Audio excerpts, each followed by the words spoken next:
you guys have gone through the forest and meeting up with the second party that is offering you a refuge and safety from that of Pan.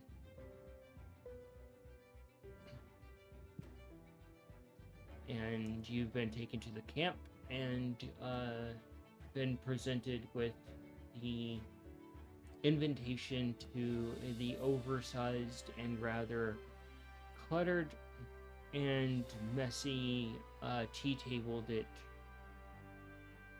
basically is at the center of this location. And you can see these large homes that have been made from mushrooms, the undercap of them giving off a soft glow as you can see bits of mushroom pollen dancing under the bioluminescent glow of the underside of the mushrooms.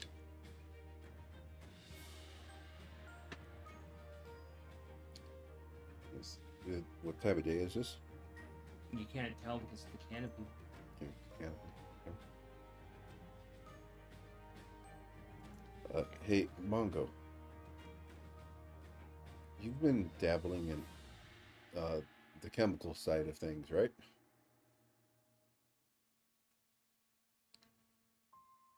Yeah.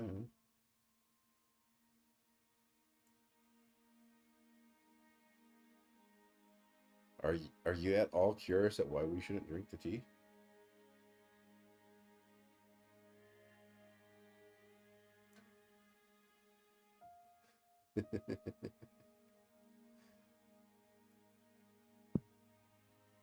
But it doesn't it doesn't get your fancy to find out why?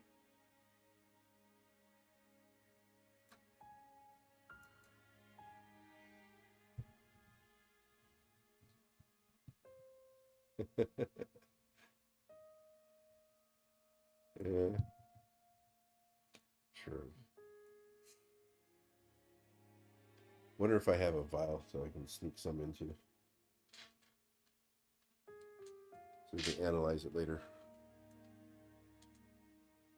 And as you say that, Nikolai, you're standing there and you look over Cayenne as this tall, lanky figure wearing bends at the waist down to Nikolai's level, their face obscured by their hat, as he whispers to you, "Stealing from a guest will require a finger or two in exchange." I wasn't gonna steal it. I was just gonna take some that was going to be given to me later and try later on.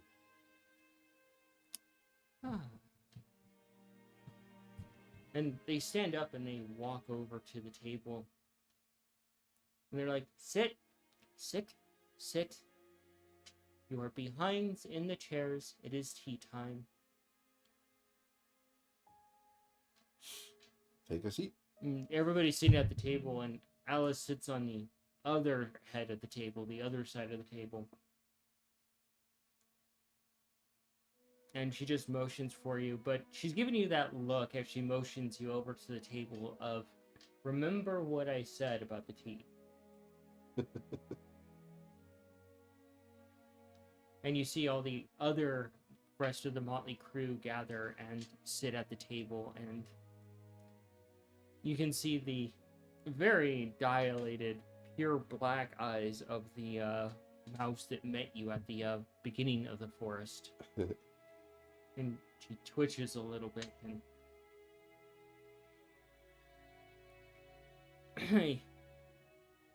and you can see fine.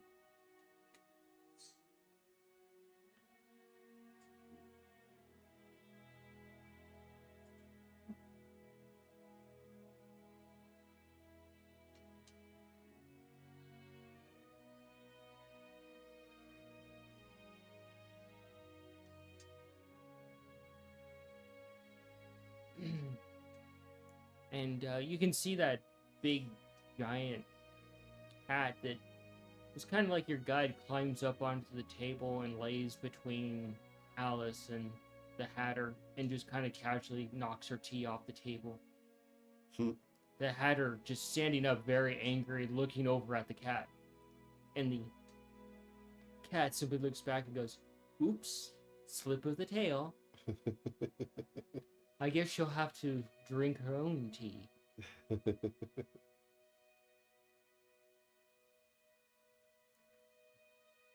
And this tall, lanky figure, he's kind of wearing a tuxedo top with the bunny tails. It's been patched up, and you can see that he has like a large monocle and various scars along his face, and this wide-brimmed hat that is made from many different kinds of hats that have been cut up over time and reformed into like this motley type of top hat that has notes pinned to it. And he looks over. You can see his eyes just kind of narrow a bit towards the cat. And he's like, "Fine, her own. But the rest of you, in exchange, will drink the tea." And he begins walking around with a vase of tea and starts pouring it into the cups and slides a cup in front of you, Cayenne. And if you want, you can do a nature on it. Angelo, a cup is slid in front of you as well, and you can see the steam coming from it.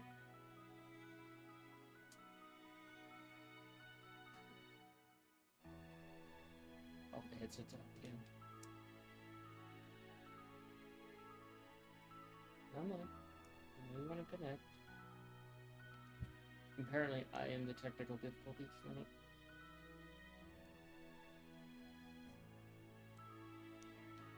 Alright, what was that magical number?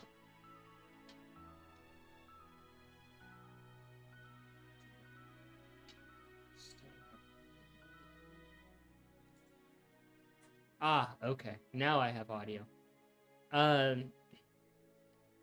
Yeah, you smell the tea from just the steam coming from it, and this is a very nefarious tea.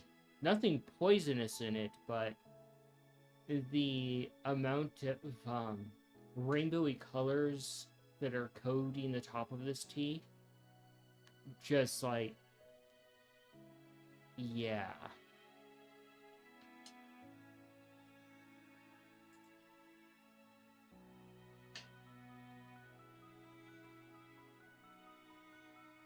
Yeah.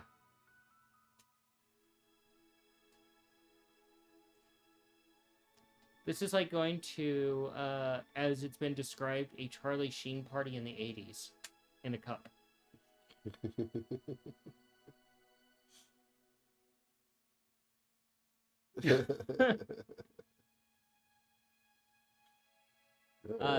A cup is slid in front of you, Mongo, and it tickles your nose a little bit. You can do a alchemist on it if you want.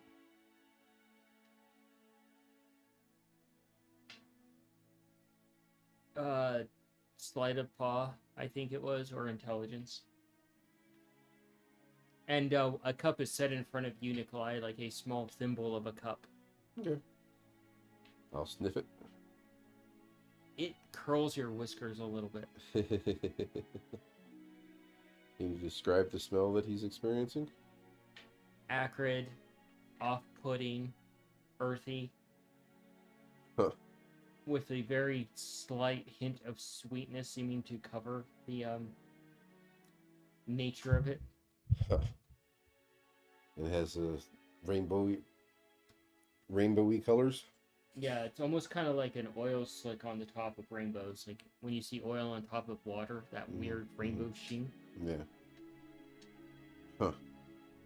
Mongo, you examined it a little bit, and you look over at Cayenne, and you're getting the exact same sense from this very peculiar tea.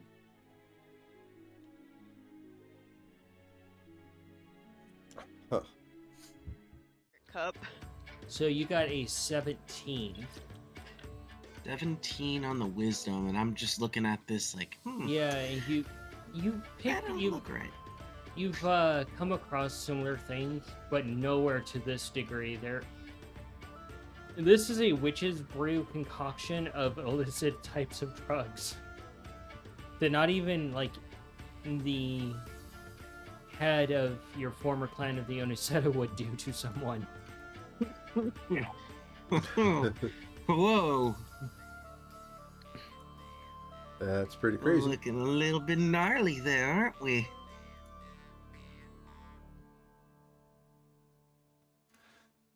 So, Looking into each that of you cup. has your own suspicions about a said drink. What are you going to do? I'm observing Alice. See what she does. She has her own tea prepared, but she does put something into it, and you're not exactly sure what it is. I'll take a look at it. If I can figure that out. Do an insight. Anyone else want to do an insight on Alice too? You can. Yeah. Sure. Good idea. I have dice now. I remembered my dice. 25. That is It's just an 18. Hey, it's just an 8 for me too. Alchemist 18, 8, got a 21. 21. Manga you pick up, that is definitely not sugar. Hey, that's all I fucking got. Shit. Without actually being closer to see what it is, that is definitely not sugar. Cayenne, you look over and you're like, yeah, that you make eye contact with Manga briefly. You're like, yeah, that's not sugar she's putting into her tea.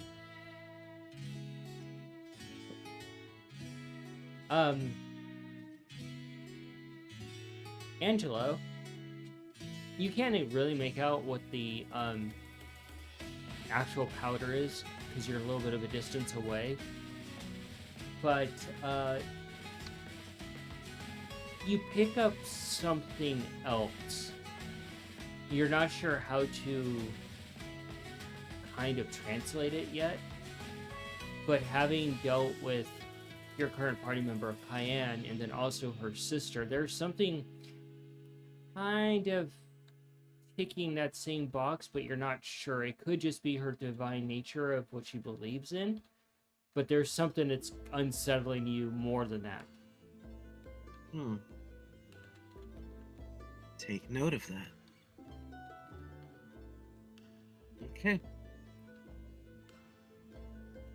Are you guys going to drink the tea, or just let me drink the tea? I'm too tempted. We were told not to. You see the dormouse. She grabs the tea and she looks at it in her little thimble and she chugs it down. You can see it run down the side of her mouth. And she sits there and she gives out like a really sharp jerk twitch, and you see her eyes like dilate to different sizes. And she lets out a gasp and she falls off the table, and you hear a loud thump as she hits the ground. And the rabbit just looks down at her. she can't take her tea. A little bit too Dang. much. Dang. Reaches over and nudges her little body with a foot. Still seems to be alive. Not today. And takes a sip of the tea, and you can see their eyes just kind of like the pupils are dilating and undilating at different wavelengths, like,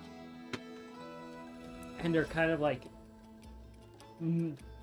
having very visual responses to this tea. And the Hatter picks his up and puts something else into his tea and takes a swig of it. Nikolai, if Yeah? you want to do an insight on what that was, and Mongo, you'd be able to as well. It's an 18 on the die, so that would be modified 20. 12. 12. You don't know exactly what it is, Mongo, but it's something kind of weird. Nikolai, you kind of raised an eyebrow and kind of like, yeah, I ain't drinking this. It kind of cements the fact that you're not gonna drink the tea because he literally just put mercury into his own. Alrighty, yeah. Yeah, this Sorry, what? yeah, don't drink the tea, Mongo. No. Oh no. Reference over to my cat. Everybody like, no, yeah, don't drink the tea. But I'll give you guys a pass. You all kind of act like you take at least a sip of the tea, and just like touching your mouth, so it doesn't actually enter your body. You can feel the tingling along your actual mouth line from it. Like, oh no.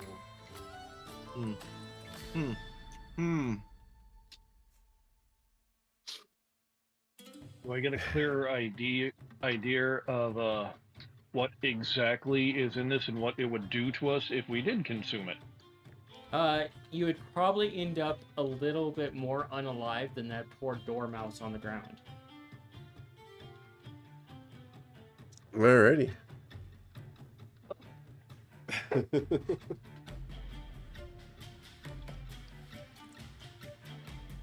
These people are crazy. I think I'm figuring out why this place is so weird. Am I sitting next to a stranger, a person I haven't met yet? So essentially, Alice is at the head of the table. Then the Cheshire, and then Cayenne to the left. Mongo straight across from her. And then next to you, Nikolai, is Cayenne. Straight across from her is Angelo. And then what was the Dormouse? And then across from them is another one. Who it is. And then the White Rabbit is next to the Dormouse. And then the Hatter is at the head of the table. Okay, so I'm not sitting next to a stranger. No. Okay.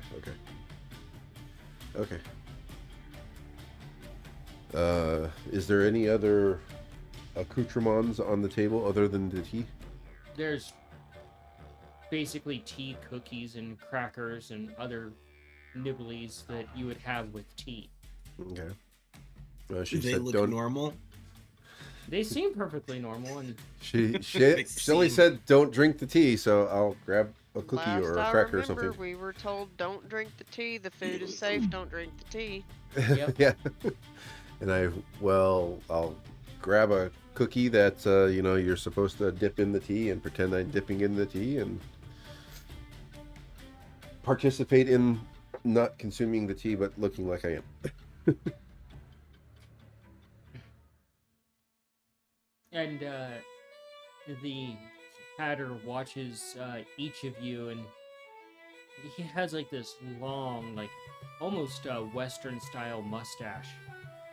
As he just kind of smiles, and you can see his various crooked looking teeth. And he's Handlebar mustache. Yeah, it's a great mustache. And he looks across at each of you and he's like, "Welcome, guest, one and all, to our camp." Thank you for having us. We're honored to be here. You should be, and to be at our table. And Alice looks over. "Manners, Hatter. They're guests, not enemies." He's like, "Of course. Allies, for now. Enemies, perhaps later."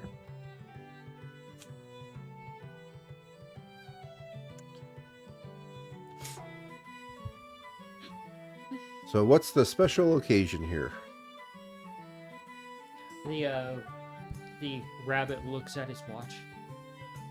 "Well, it's 1/4 past and it's tea time. And another 1/4 past, it'll be tea time again. We have to have tea time on every 1/4 past. It's only right." until it becomes quarter forward, and then that's when we have tea time. But it's not quarter forward, it's quarter past. I'm just gonna slowly look over at Alice, like,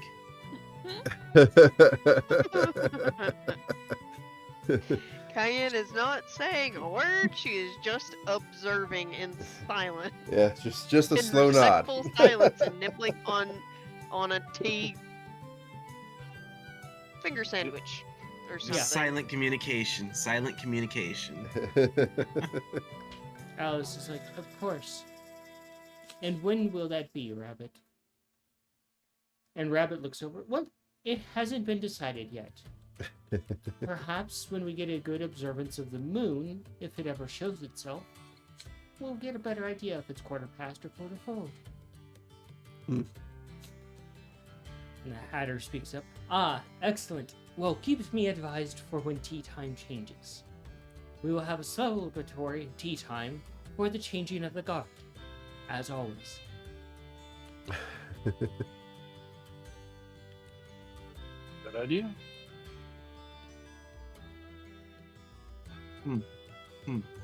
Making sure I'm understand. This is just the player trying to understand this. So when you can see the moon, that's when it's a quarter past. No, that's when they decide if it's a quarter past or still a quarter forward. If they can see the moon.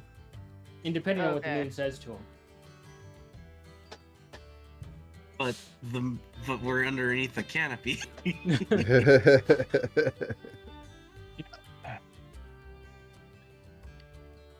Is it safe to go above the canopy? We can probably see the moon if we do so. The Hatter looks over. That idea is absurd. Why would we ever do such a thing? Well, you said you wanted to see the moon. And then we will see the moon when the moon decides to see us. We don't approach the moon. That is rude because we're uninvited to see said moon on their premises. The moon will properly invite us to be a guest. Okay. Oh, she said things seem to work a little differently here than where we're from. There's a bit of culture shock. Okay. Where I'm Maddie from looks on a about clear as day, you can just go confused look as at the his, moon. Video feed right now.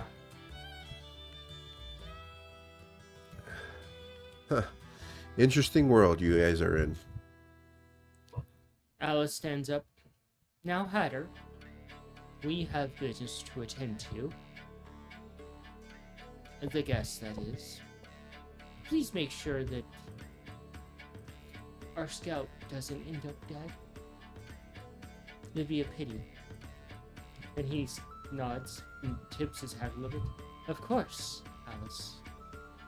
It would be a pity if they were to expire. I will make sure that they don't.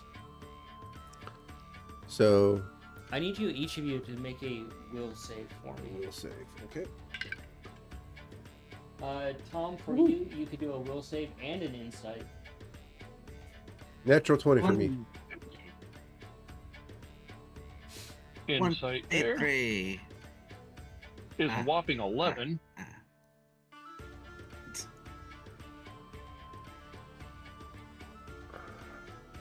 And let's see.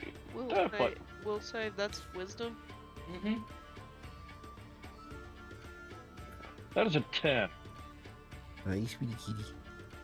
I got a 16.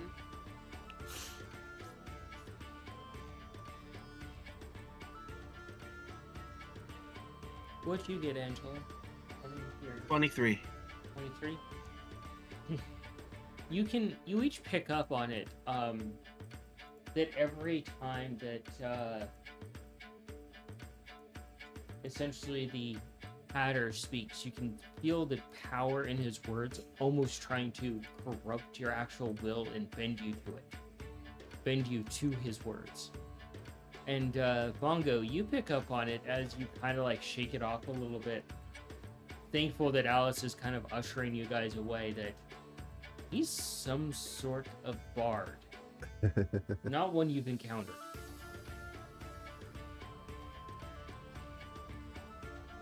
Damn. Huh. And Alice walks, heading to one of the mushrooms, guiding you guys away from the table, and you can hear things being clinked on the table and laughter starting to fill the air as you look back if you choose to, and you can see them partaking in more tea and food and going about nonsensical talk about the day. That was an interesting character, Alice. Hatter? Yes. He's quite mad. He seems quite sane to me. He's got some type of charm about him for sure. He has a way with words. That's They're like his I'll say. blade.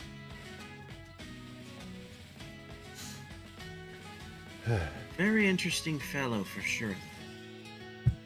Am I Is the only it- one who felt something kind of trying to take a hold? Oh, he was certainly trying to charm us. yeah. For sure on that one. It's just like, he does have a way with words. Don't worry, they don't have an effect on me. So, We appreciate you watching out for us. of course, your guests. And just as the Hatter said, you haven't proven yourselves to be enemies yet. We don't plan to. Sometimes our plans kind of go awry. Is there anything that we should avoid doing just to kind of make sure that we're not on that list? Don't cross me, or I will use a croquet mallet to make sure your head is no longer attached.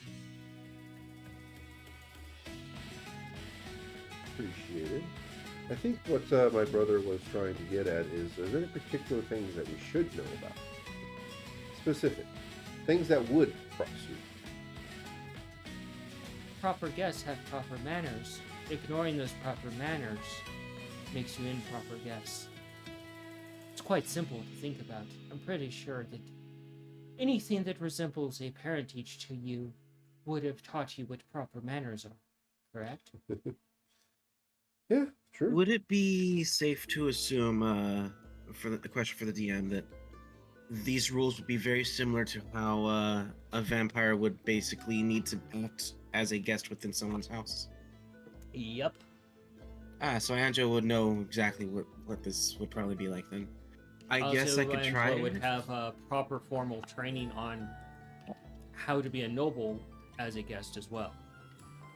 And I guess this is something that I guess I could share. So, in other words, on our best and proper behavior. Well, Oh fuck. well, I mean, we do have a behavior for sure. Let's just looks over. So, you've had to deal with Rooster. Yeah, quite an unsavory fellow, I think.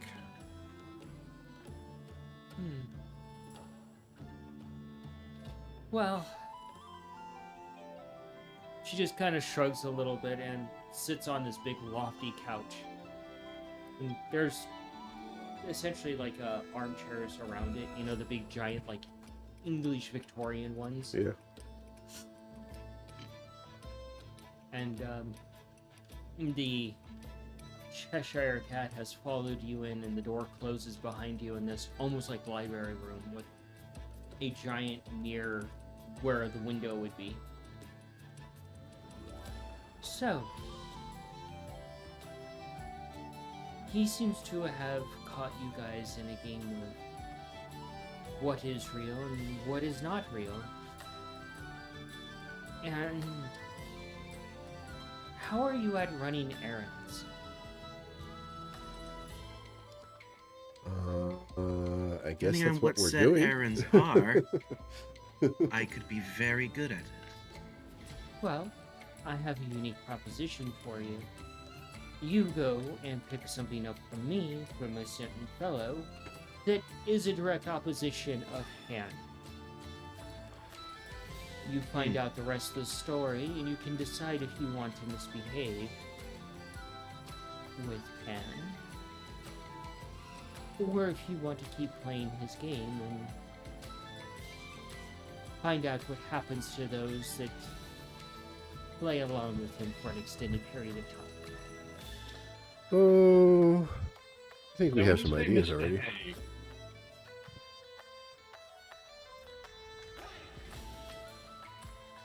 Something I'm planning on doing, and I'd prefer to know outright if that would qualify as misbehaving or not. It depends on the misbehavior that you're talking about. I'm Now, fucking kill there him. is a... Oh, manners. Such words. Just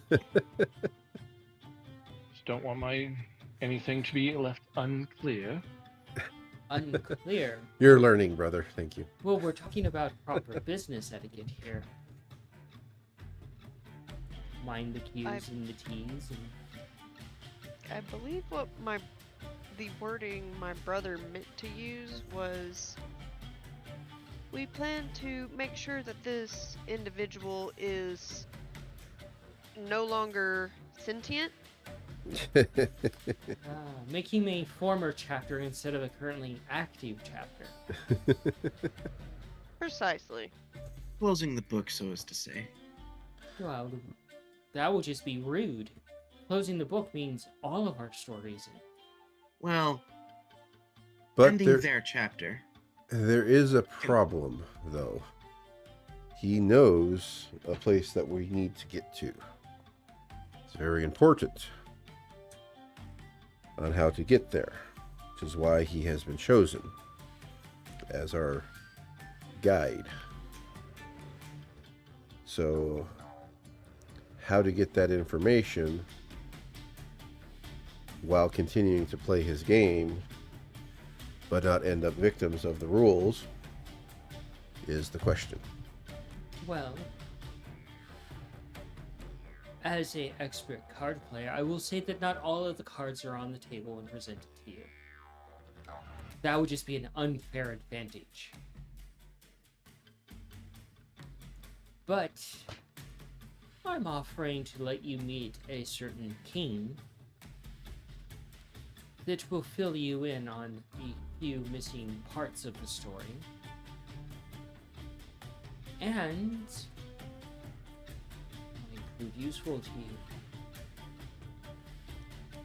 And finding the other elements that you're missing, the wild joker, well,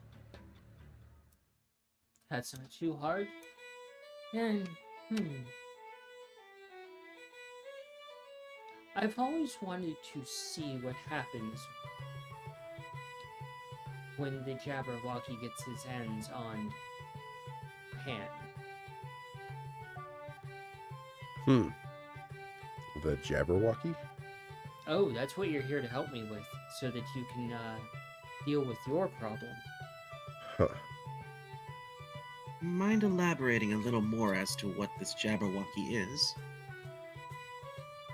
It's a large, monstrous creature that refuses to die. It seems to have gone Sounds- afoul and attacked the Red Courts as well, and I tend to help you snack it so that you can get to the core of the problem and perhaps return it back to its normal status quo, just being a nuisance and not a terror. Sounds like one of Victor's night creatures. This should be fun. But Did anybody give them the teeth?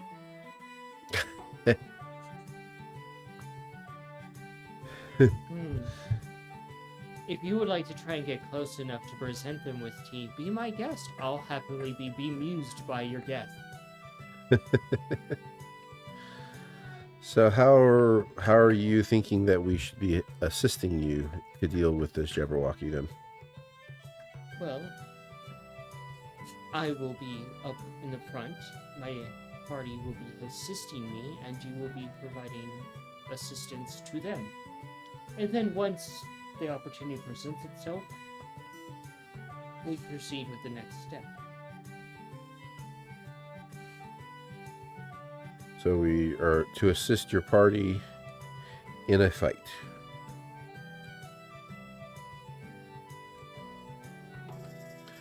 Considering where we are, as far as we know, it could be a dance.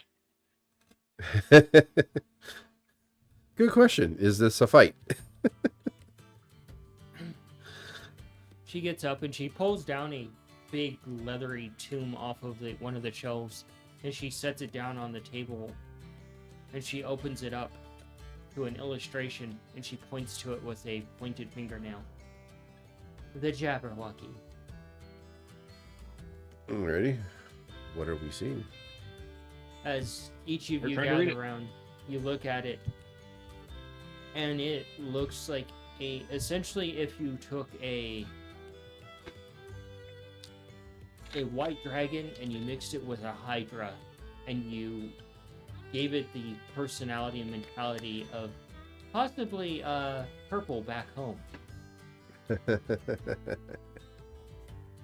Huh. and the attitude of the goose. God. Fun. Fun. Cayenne's like, nope, nope.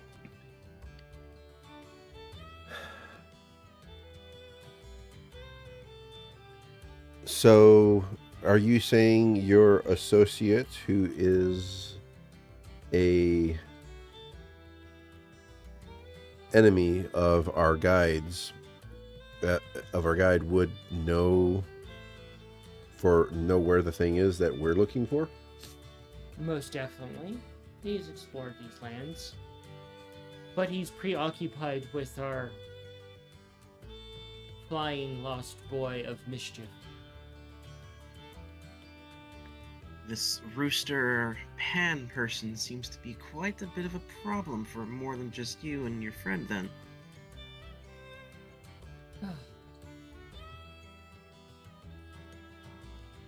Do you know what a double cross is? Intimately. I plan on leading Rooster into a fight with the Jabberwock. We're gonna stab him from behind and make sure he can't get away. Rumor has it his shadow is long gone and no longer existent, which weakens him significantly. This is an opportunity to reset the chessboard in our favor.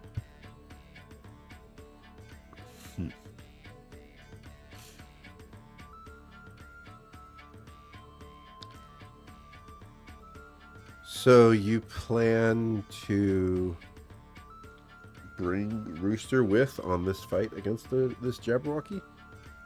Yes, I do. Okay.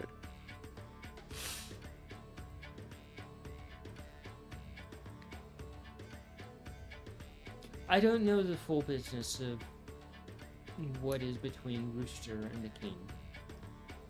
But if you choose to go, I can get you there very easily, and you can discuss it with him.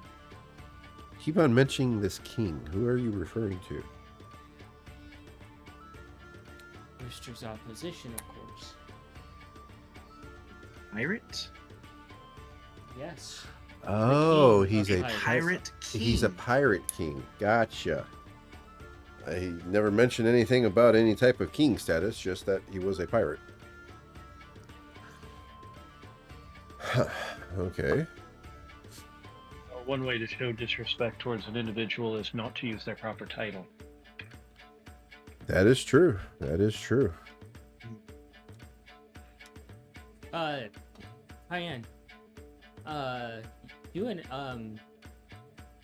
Do a survival for me.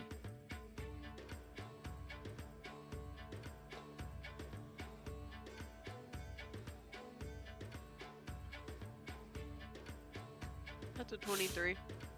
As you're looking over the notes that have been made on the Jabberwocky and listening to Alice, you look over at her and you can see a few beads of sweat running down her face. Like you might be fighting some sort of ailment, and you're kind of connecting what she had in her tea with some sort of possible medicine.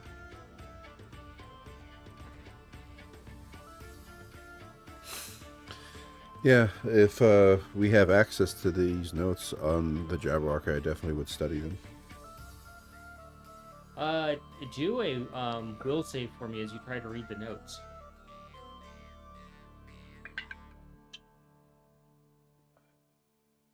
So she's basically sick after drinking that tea. Or the tea was helping her with whatever she's dealing with. It would be an 18. You start to read the notes, and they're as nonsensical as most of the speech that you're hearing between the individuals here. Okay. They're kind of like nonsensical nursery rhymes as you're looking at the notes. Like, what does this even mean? Okay. This is all in the book that's in front of us? Yeah. Yep. Well, since it's a book, Mongo's reading it. Will save. Since this Gonna book, see Mongo's if I reading it. can- I'm gonna see if I can work on making like some tea sachets for Alice. Okay, do a nature on that. What about you, Angelo? That's a 19. This strange book of notes here. I gonna attempt to read it, I guess. What you want roll me a will at disadvantage for you. Will at disadvantage. I got a Okay. 12, by the way. Yeah, it's taking It was you some meant to time be because you're trying to 17. You're trying to be very meticulous what kind of tea you're trying to make, Alice. So you're not rushing through it. You're just kind of sitting on that really comfy couch that she was sitting on. You're like, oh, no wonder she likes this couch because it is super plush. So it's like these notes are like designed in a nursery rhyme kind of way there, Mongo. Yeah, the three of you are looking at the notes, and you can feel almost... You don't see them affected by it, Angelo, but you can feel like almost like a sense of dread or insanity or madness as you read these notes. Like it's kind of like trying to push its will on you. This is some powerful charms on this book here, Alice. Whatever's going on here, at least. And you're picking up on the same thing as Nikolai there, Mongo did. It's written in some very bizarre nursery rhymes.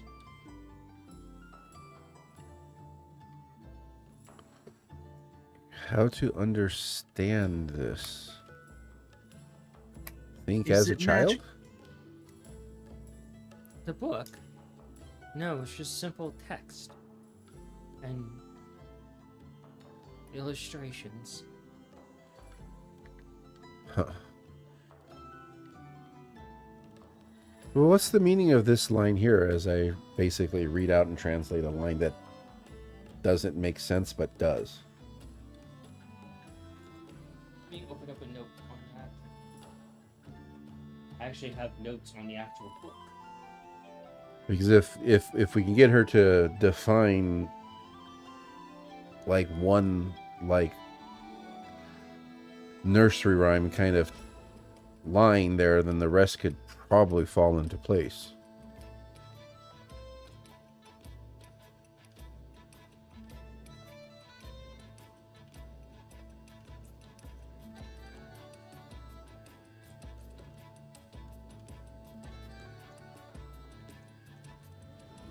So, I had to search for it.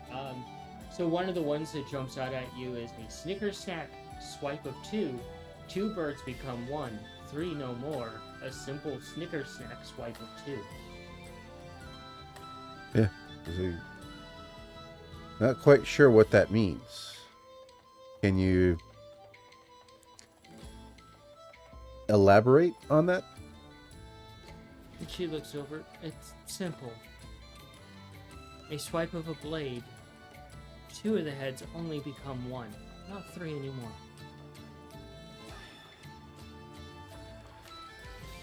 I was talking about beheading.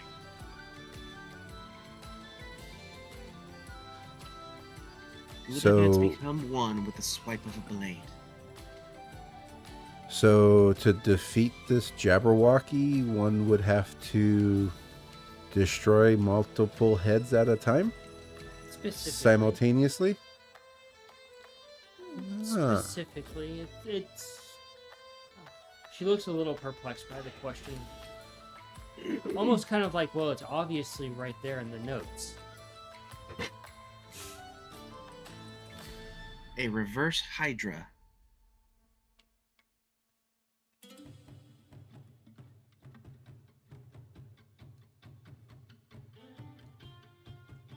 Oddly enough, it does sound like you would have to take down multiple heads at the same time.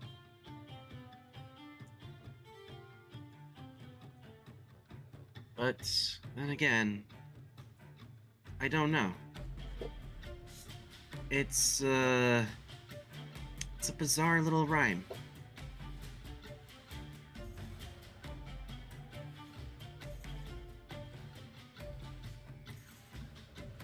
Any of you make any heads or tails of it?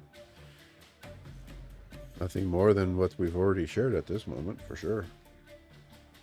Is there anything in here, Alice, that will help us know the best kind of weapons or magic to use against this thing?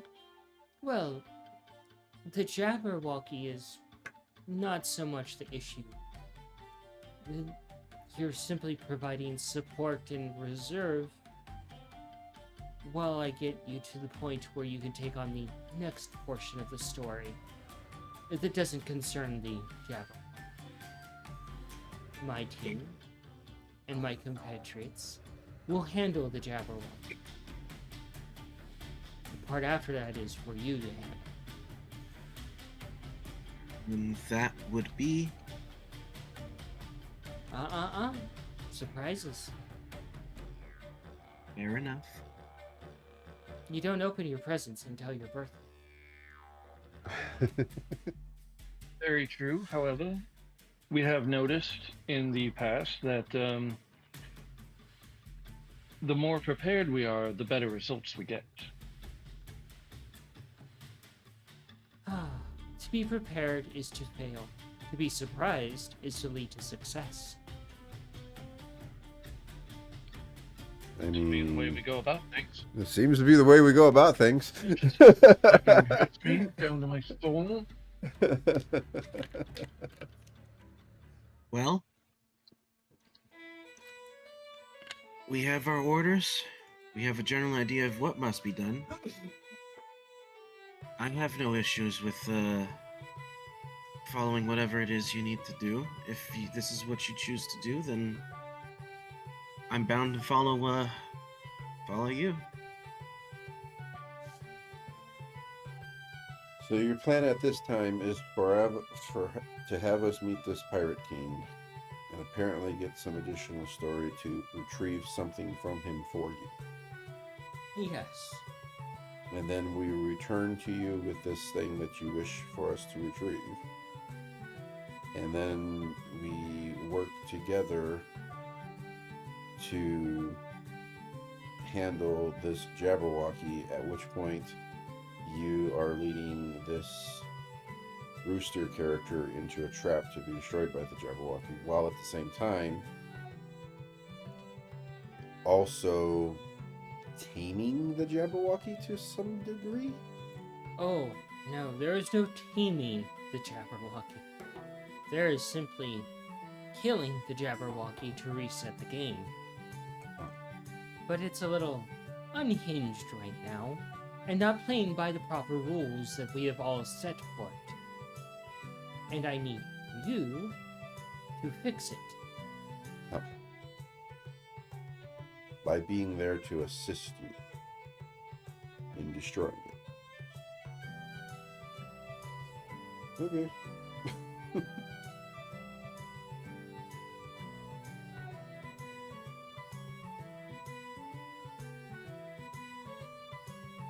And this is to take place before Rooster takes us to our destination, because we expect to be able to get to that destination through your Pirate King connection.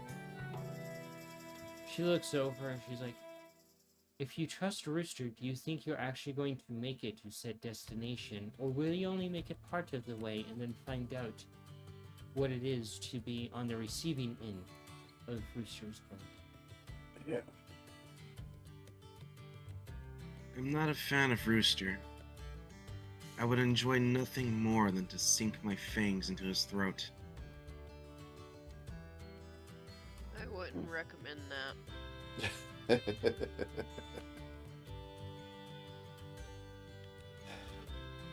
I've got a special place So for the him. Jabberwocky is going to deliver the final blow, and I ask with unfortunateness in my voice. In this sense, I believe the Jabberwocky will be an ally with dealing with Rooster. He's been a Don't they thorn, prefer a him thorn raw side. or well done? I've never asked the Jabberwocky what their preference is, and I don't intend to ever ask them what their preference is. Well done it is. And you have confidence that we will be less endeared to this Rooster character, even more so after speaking with this Pirate King. Are you enamored by his charm? No, I just don't know what to believe or trust at this moment.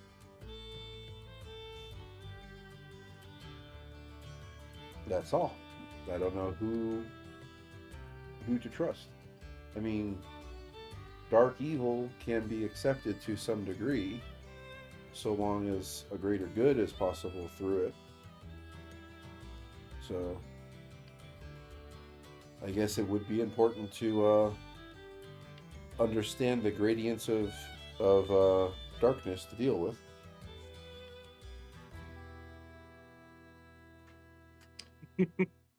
What is it that we are to retrieve for you? That's for me to know, and for you not to know. I presume then should You know we what ask?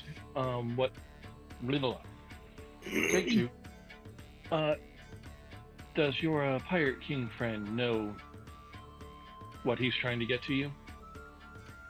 Oh, of course he does. Okay. And this Okay, is so effectively all we have to do is just make our way to him, pick up the package, and give it to you. Correct. so this is a cooperative arrangement as far as getting this thing from this Pirate King for you. He understands. He's expecting us in a friendly manner to retrieve this package for you. I've already told him to expect guests. That should make sure that you don't get a cannonball to whatever extremity That was going to be my next thought, is like, and expecting guests in your conversation is clear that we mean no offense to our presence. As long as you don't outright attack him and his motley crew, I think you should be fine.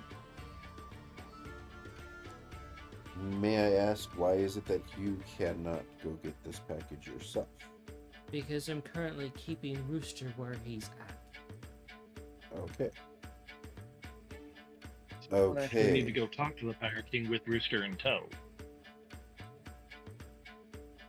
Something tells me that would not go very well. I've got a feeling that we are to go speak to this Pirate King ourselves, the four of us, without Rooster in tow. Oh, as much as I would like to watch you guys get slaughtered because you brought Rooster along, that's not beneficial for anyone, is it? No, it does not seem beneficial to me in any way, shape, or form. Okay. So for the time that it's going to take us to retrieve this package for you and speak to this Pirate King, you have Brewster under wraps in some form or another. That's for me to worry about. Okay. Cayenne, you got anything to toss in as you're finishing working up on your bundles of tea there?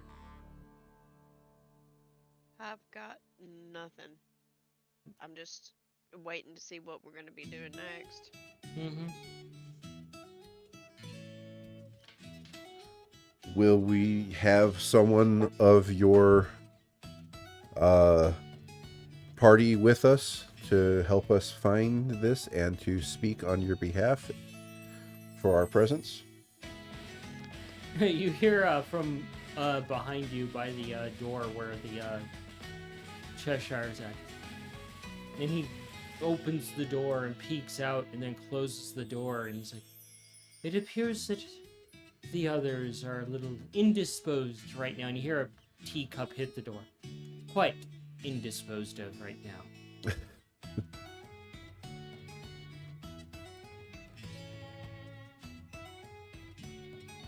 You keep odd company there, Alice. They're good friends. Good company.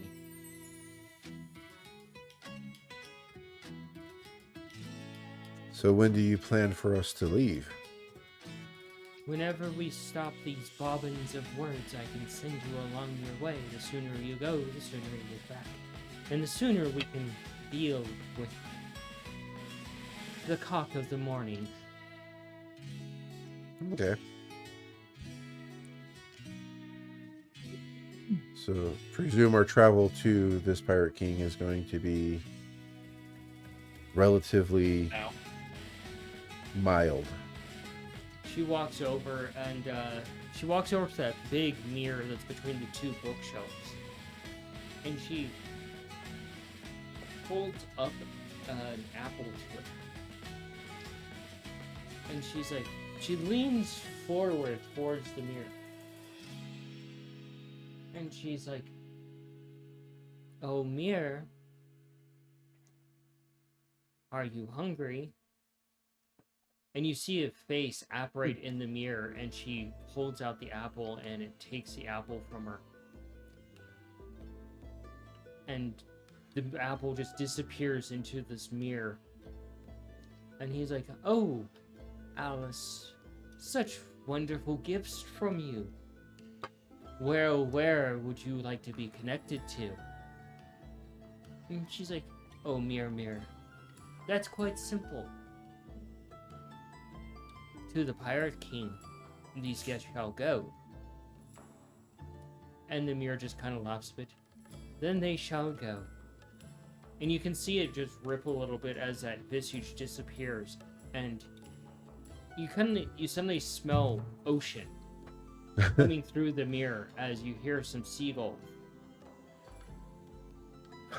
And you can see a mirror looking out from somewhere into that there's wood, like almost kind of like another room. Huh. So I take it we walk through the mirror. The mirror just kind of absorbed us. I guess it's time to step through the looking glass. Angelo will take the step, I guess. You step through, and it's like passing through a layer of Arctic ice water. And then that warmth of the light on the other side hits you as you stumble out trying to get your footing as the ground is a little bit uneven on the other side. And you hear a very familiar sound, Nikolai, as a flintlock is cocked. I will put hands up and say, "We're here on business for Alice." We're on a diplomatic mission from Alderaan. Diplomatic mission from Alderaan.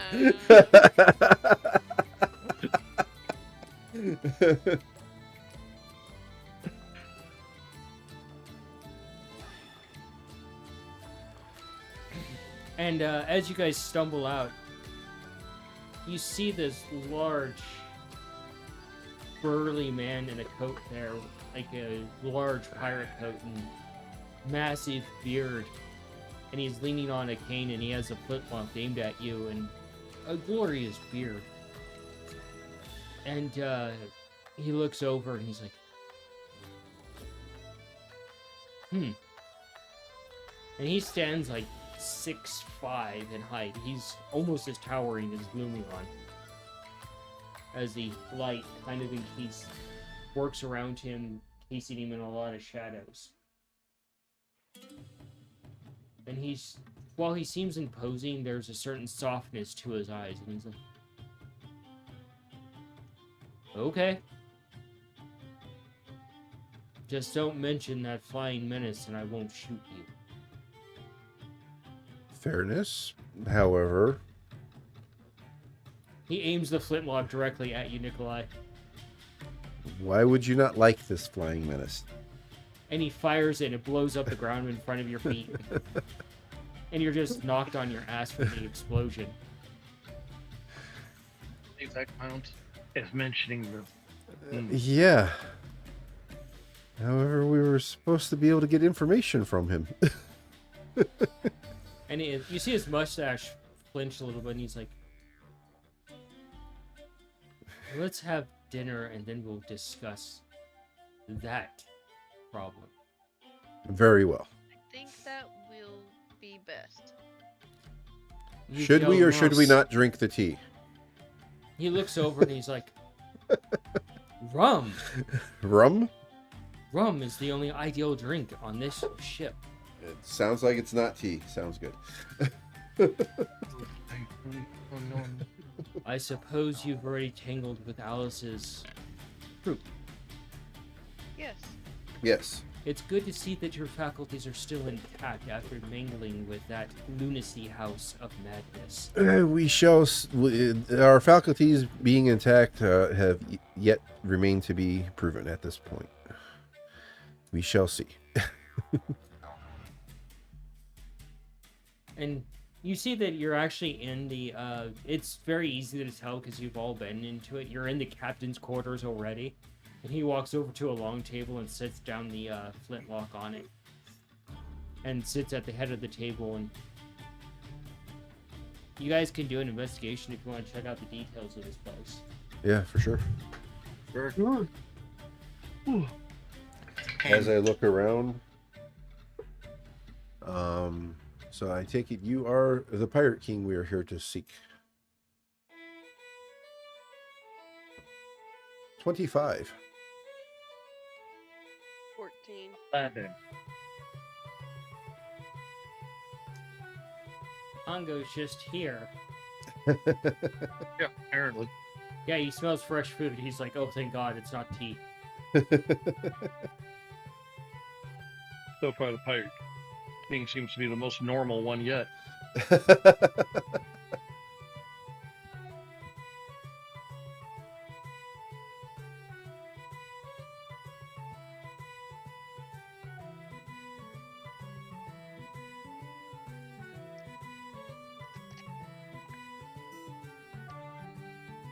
What'd you get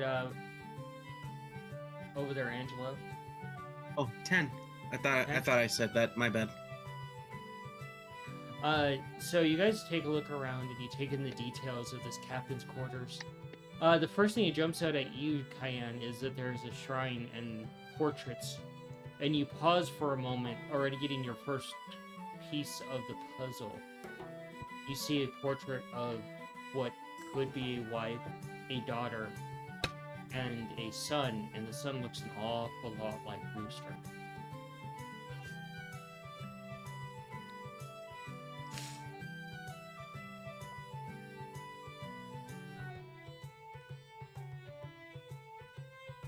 Some things are making sense.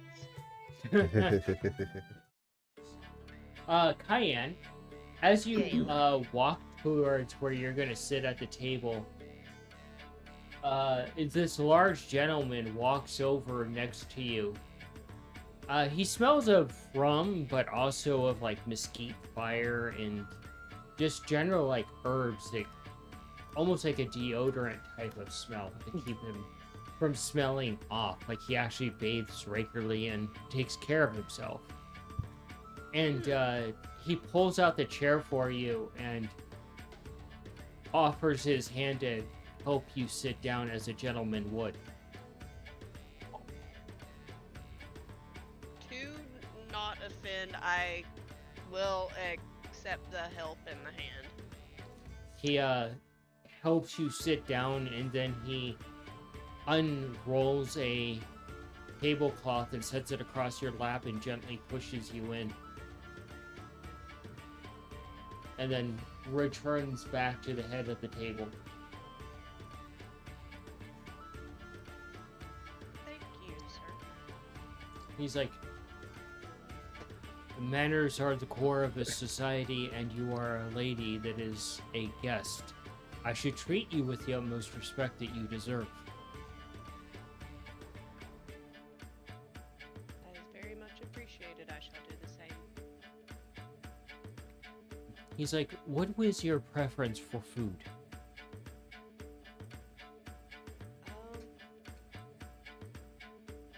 Nothing extremely spicy. I have an omnivorous diet. Fuck that. And Nothing super spicy. one of the other pirates comes in, and clearly the chef, he's got a white apron in front of him that looks like a Jackson Pollock of various food stains. I like that though. And he's got a clean-shaven appearance to him, and kind of like almost like a scrawny, emaciated type of look, but that's just how he looks. You can see a little bit of pudge underneath the actual apron. While he is rather skinny, he does get plenty of food. And he makes notes on a piece of parchment, and goes around and asks each of you what you would prefer.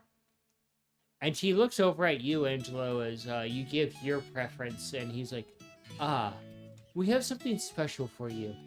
Blood sausage. And you've never heard of such a thing. I'm more than willing to try it, good sir. And he heads out, and he's like, food will be ready in about 30 minutes. Much appreciated. And this large gentleman, he takes off his jacket, puts it on the back of his seat, and you can see like how big and burly he is. He's just built like a mountaineer linebacker. Oh, fuck. Big guy. And he takes his hat off as a gentleman would, and you can see that he's clean. He's got his hair rather short instead of scraggly. The only thing scraggly and well kept on his face is his massive beard that comes almost down to his belly. And he's like, proper introductions. I am Joannes Miles Curry. I am the fair captain of the ship, and you are my guests. And the interesting thing that jumps out at you, Nikolai, is that his entire right arm is missing, but it's been replaced by a mechanical arm. Huh. So, I suppose that you want to discuss the details of my history with the one that is referred to as Rooster. Only if we you're have willing to to- do so, sir. We have heard that we're short of a few puzzle pieces. I have a burning hatred for that vile creature and the things that he has done to me and my people. I have documented over the many years of the details that he has partaken in, of the torments, foul natures, nefarious acts, and maddening actions that I must endure like a lighthouse during a grave storm.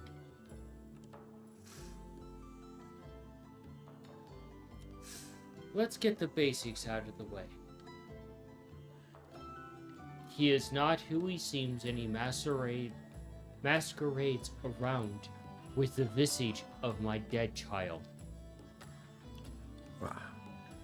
Hmm. He is also directly responsible for killing my daughter and my wife. Huh. So you can see why there's a bit of tension between our two factions. Yeah. I'll put it mildly. There's a reason we should all want to get rid of this motherfucker.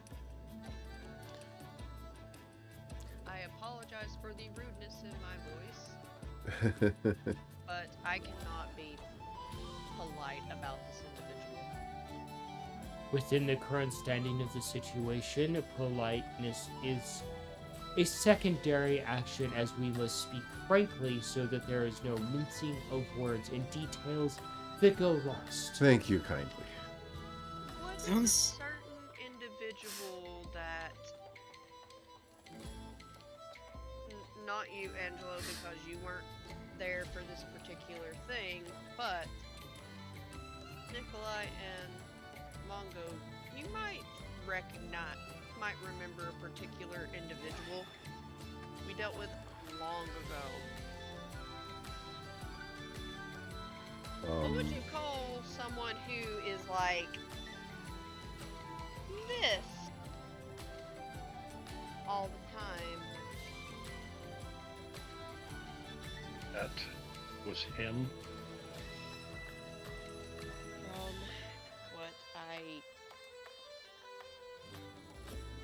From what I can see and You- have picked up on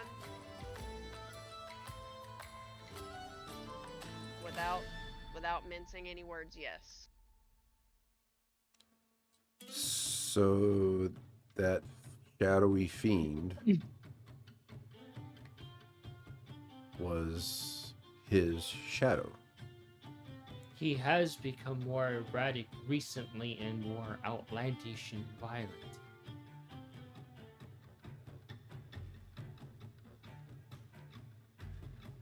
And he's losing his lost boys in droves. Oh, I have great pity for those lost boys as they are enchanted and seduced by the gifts that he provides. However, I do not understand the greater scheme of things of what he is, but based off of observation and deduction, that he feeds off of them, and once they outlive their use, they mature and try to join my faction. They either make it, or he kills them, as he considers them pirates. Have you recently acquired a new member of your crew? I have not. Huh. One of his ranks has abandoned him then. Then he is lost. Fucking killed him. What's this whole thing, his whole hatred behind pirates? It's oddly specific. Because I directly oppose him, and I scarred him. So he has a personal vendetta because of that. You see, our history goes back quite far. His true nature, as others have stated, that he is a creature known as a dark fae, feeds off of the ambitions and terror of children and consumes them and then when they are but a husk. There's no further use for them. What better way to actually instill fear and make them ripe for fruit than sending them against the likes of myself and other pirates to instill that fear of possible death. So he throws them at us in hopes of making the fruit more ripe.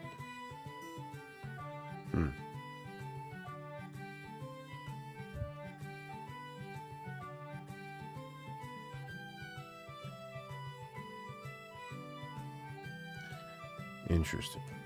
He killed my wife as she saw through his visage. He tried to be an envoy of himself and present himself to us to get close to our children. Not only did he kill my family, he also destroyed our navigational system so that we can't travel anymore. Trapping us here in this bizarre land where this is the only place that we can explore. Not freely, because we're always under constant scrutiny of his attacks. Huh. Mm. Well,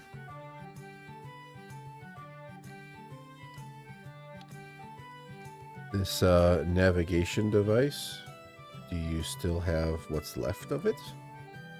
I do. Would you like me to take a look at it? I am somewhat, as I've been told, and an accomplished artificer, might be able to assist. When the business is done of dealing with him, then you can take a look. We must focus on our priorities before getting sidetracked by secondary objectives. Unfortunately, the reason why we are in relations with this rooster is that he knows, apparently, how to get to a very specific location that we need to get to. That's of no consequence. I can get you there once my ship is repaired. So, I will be absolutely upfront with you. Rooster killed my son and took on his visage to try to get within my camp. He killed my wife, Smee. He tried to seduce my daughter into his fold of lost boys because she was bright, brimming with whatever energy this thing feeds off. And to prevent her from being lost, I ended her life. And I have to live with that.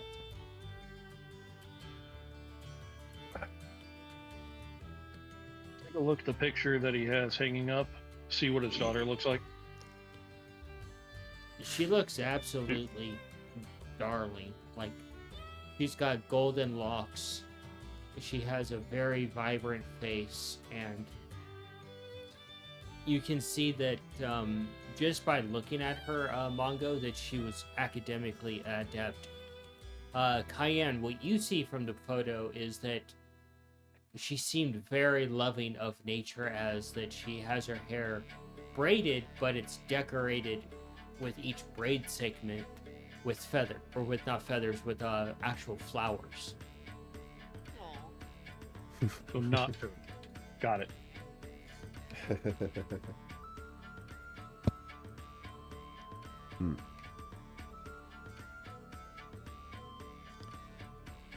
So, Are we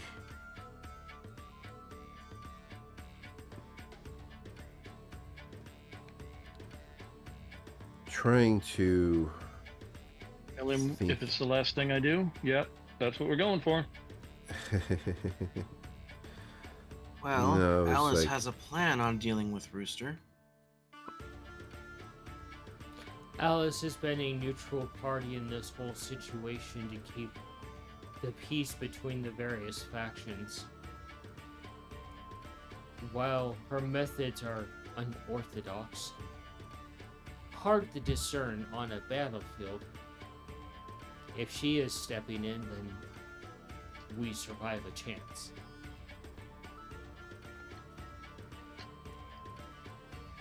So what is it that you need from us then? I simply need you to deliver my alchemist package to Alice. Okay. And this will afford you the ability to help us locate our place just to deliver this package? We need Alice at her full capabilities, and if she's distracted and weakened, then we can't have her at her full abilities, and then we're guaranteed to lose. Gotcha. So this is, you mentioned the word alchemist. I presume this is some form of medicine for her that she needs.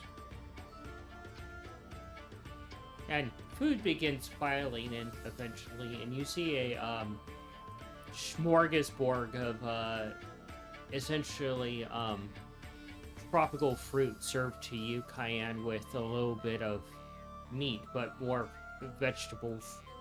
And Nikolai, you're presented with a bar that is as big as you that looks like it's essentially a homemade granola bar. Cool. And you can see bits of dried parmesan in it, Oh, okay. or the equivalent. That sounds kind of Mongo, good. Yeah, could be, for sure. and there's also dark Yeah. chocolate in there and a little bit of honey as well. I don't know With if that some, would go good together, cranberries. but maybe. Could I'd be- be that willing could to be try good. it. Mongo, you see this massive, like, fillet of fish set before you, and you can see lemons there and some sort of sauce. Hell yeah. And Angelo, you see a bowl presented to you, and it's almost a what would be equivalent to a blood sausage. What is it? Cajun dish. Someone who's With actually had blood jambalaya. sausage. Blood sausage Yeah. gumbo? Yeah. Or jambalaya, yeah. As someone who's actually had blood sausage, I gotta say that'd be very interesting, and I'd be willing to try it. And you can see bits of bone in there with the marrow as well. Then you can see the blood sausage floating in there. And you're just kind of like, you've never seen anything like that before presented to you, Angelo. More than willing to try it. So, new things to learn about. He looks over at you, Angelo, and he's like, back in my home, in one of the larger cities, things that go bump in the night were common. As we called them, werewolves and vampires and banshees and other monstrosities. I see. I'm not the. I guess you could say I'm not your typical of the sort. More so a gift presented that I accepted. But I do appreciate the sentiment, sir.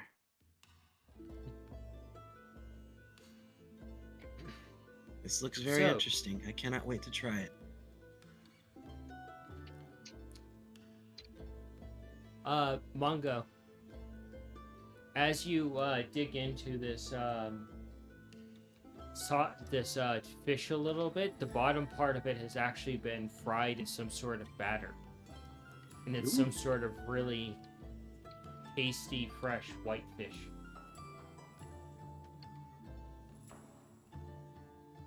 You know, me personally, I'm not real big on fish, but I gotta say, there's some fish and chips that I've had. Oh, I will fuck up a plate of those any day of the week. It is so hard to find good fish and chips here in Arizona. I've linked Not Tom to impossible. quite a few of them. Oh, there's good ones. There's good ones. It's just hard to find some like really, really good ones, but the ones you have linked, it's pretty solid. So, you can judge me as you want, but I have put my confidence forward into your judgment that the evils that I have done are not worthy of judgment.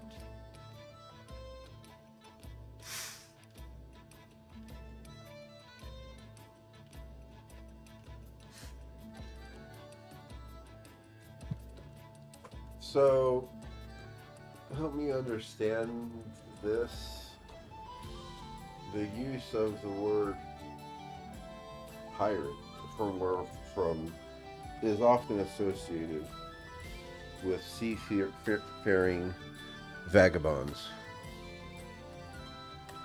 Is the word being used to describe you and yours akin to that, or being bastardized by our common associates? He kind of looks over and cracks his half smirk. Oh, it's justified. You see, our home, the one that Rooster is from, my son, Alice is from, and myself are from, and possibly the Queen of the Red Court, was in a collapse, and instead of watching my wonderful crew die, we took the capital ship and left, disregarding our orders to go down with the ship and looking for a better life to travel to various other places to go. And when we got here, we soon thereafter encountered Rooster, and here we are in this situation. From one nightmare into another. Watching the downfall of your civilization is the worst nightmare you could imagine. Exactly in line with what we're trying to do in our own homeland. There are Prevent many things said that are downfall. rather terrifying, but that I couldn't imagine what that would be like. And I'm from the fucking realm of dread. Sounds like a peculiar place that I will make note of not to visit. Well, I'm bound by these individuals here. They are my wards, and I am to do what as they say. If they choose to assist you, then my hammer is yours. So I guess to speak in support of not mincing words, do the people of this world Killing Rooster. do the people of this world have nothing particular to fear from you, Captain? Is the association of negativity only applied to you by what would be probably a common enemy? I want nothing to do with the Red Court, and I would rather be done with Alice. And I would rather be free of this madness and travel about to find a proper home for my people, what's left of them.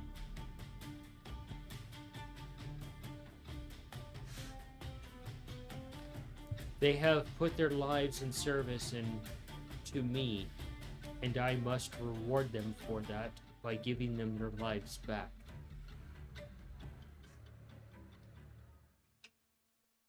Okay.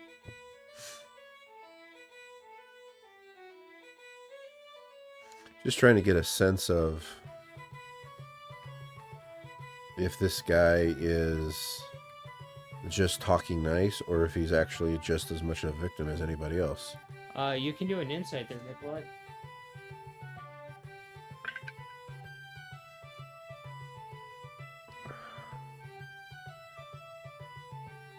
15? He's being genuine. Angry, but genuine. Yeah.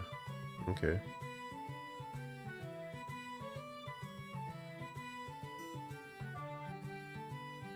Well, Longo, Cayenne, what are your thoughts?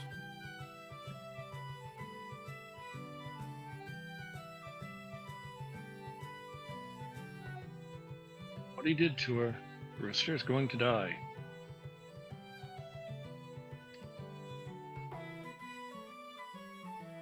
Yeah.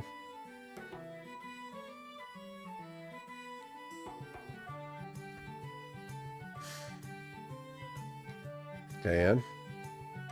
It was already decided from the moment that we arrived at that camp that they're dying. Yeah, I don't disagree. Anyone who gets in our way dies as well. Well, I'm more pointing to or trying to speak to whether or not we ally ourselves with Alice and the captain. Or do we simply try to accomplish our goals without further entanglements? It seems like they want to just do their own thing. Mm-hmm. So, be an easy answer.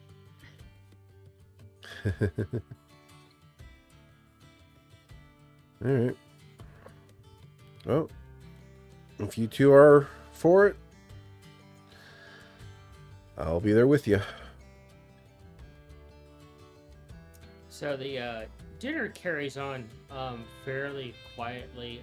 One other crew member does come in and sit down and actually plays a violin, providing some music to the dinner.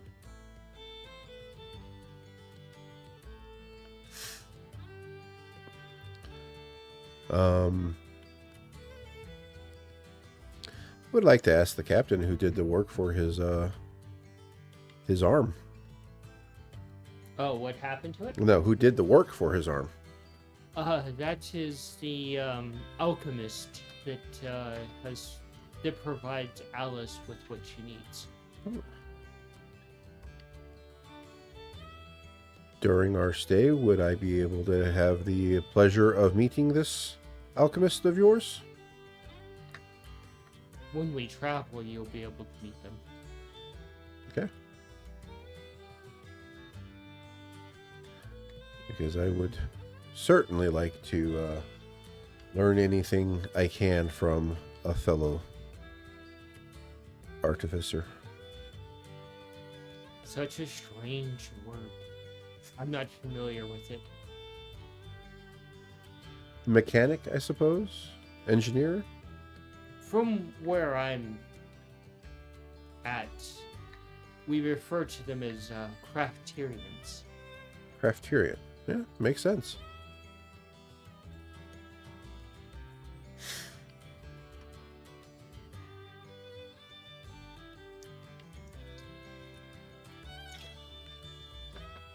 A strange thing about where I am from that I've had to grow to accept within this strange new travel is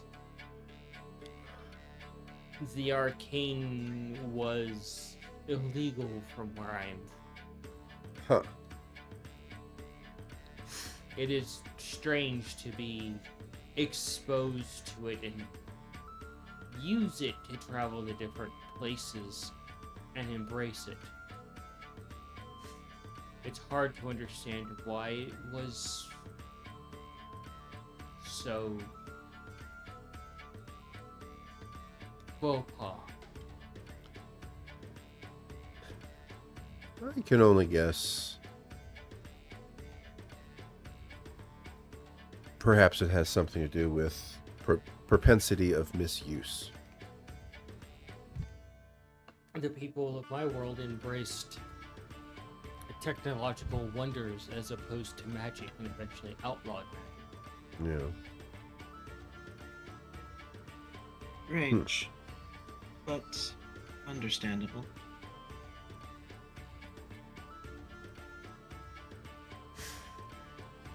Magic can do wondrous or terrifying things. As You some consider of the glitter. Yeah, you're still very glittery. I still don't know. It's peculiar.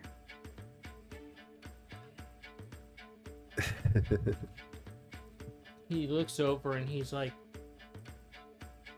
one of the biggest beliefs from where I was, is that your hands and your back are the things that create. And to see your creation manifested with the sweat of your brow is a true creation. Anything else was considered, not to be rude, poppycock. Certainly use magic to make some poppycock. Huh.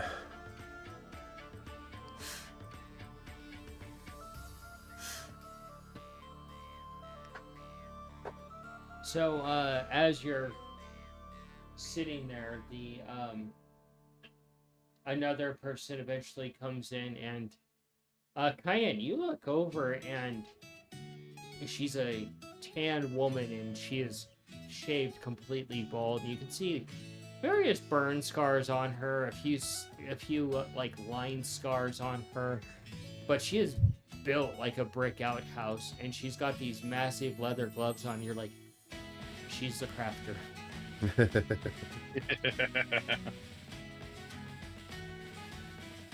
My guess is she works with hot shit. Oh yeah. Most likely a blacksmith or something adjacent. And she walks over to the captain, and she sets down a leather satchel, and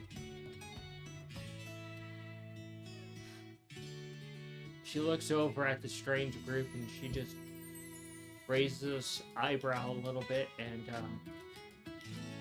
turns and heads for the door, her boots making loud thumps as she does.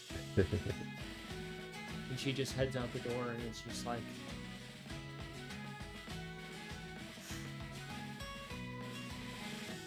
just leaving an impression.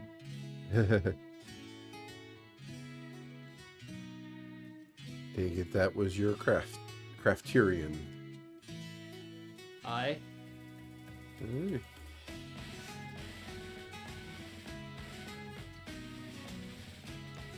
Many chances on her life have been taken by Rooster.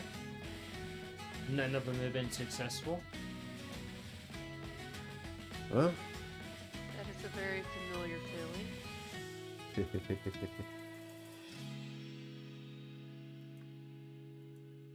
So as the night draws on, dinner comes to a close, and he walks to the mirror and offers up a mango to it, and goes through the same process as Alice to set a location to go to.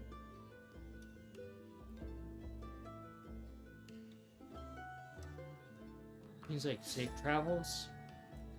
We will meet again soon. thank you Before for we your depart, hospitality. before we leave, I'm gonna approach the captain. A parting gift for your hospitality and for good food.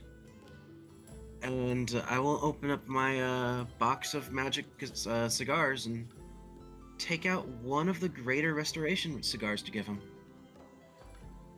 he takes it from you and he has this biggest shit eating grin on his face. And Don't he use walks it over. unless you absolutely have to, Captain. He walks over and is- opens a box, and he takes out a cigar that is his size. And he looks down at you and offers it to you, and it's more like a. You're like, how the fuck am I going to smoke this? Carefully. I will happily accept it. And until we meet again, Captain. It's been a pleasure. It's kind of like equivalent to, when you see the old videos of Arnold Schwarzenegger when he has a cigar and some of the cigars make him look small. It's kind of like that to Angelo. Damn. That's a big damn cigar.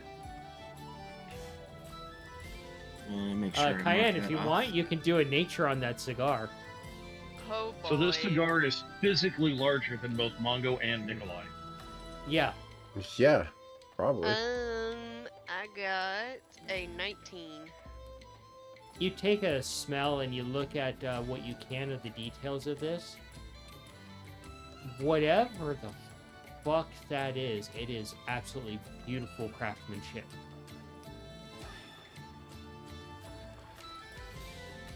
Angelo, dude, I don't know what's in there, but that is pretty.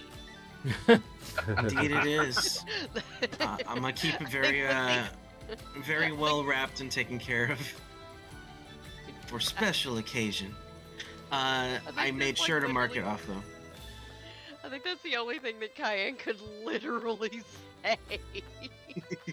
It's like encountering a genuine Cubano cigar for the first time. Oh, no. My dad has had one of those, and only ever one of those. It's the same thing when he got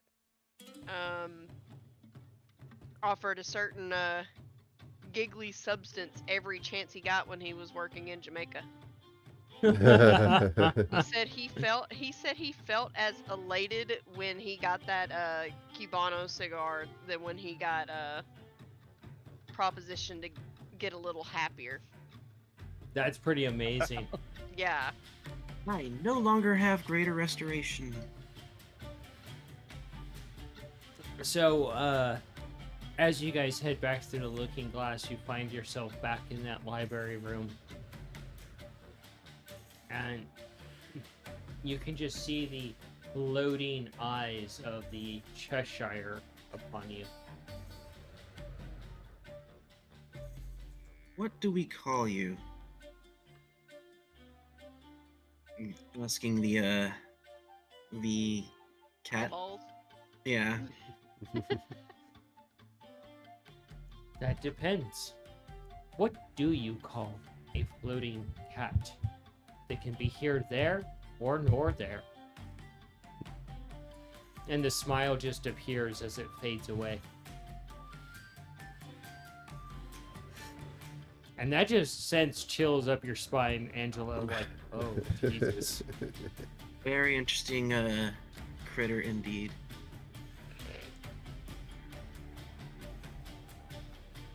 When Mongo calms down, he'd like to ask that cat how he does it. I see that coming in handy.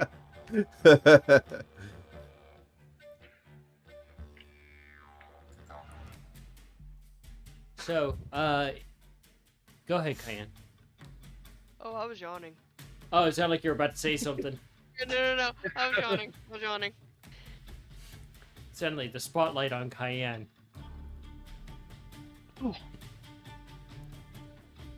As everybody starts yawning. It's addictive and contagious. Yeah? So, Alice comes in and she walks over to you, and you guys can actually all see that she's sweating a little bit. Like she's dealing with some sort of illness, and she's like, well, how did it go? You're not dead yet, so I'm assuming well enough. And we have your package, so it seems pretty well. she holds out her hand for the package. She's not wearing the actual plate armor at the moment. You can see that she's wearing just the quilted and leather portion. And as she holds out her hand, you can do an insight, Cayenne.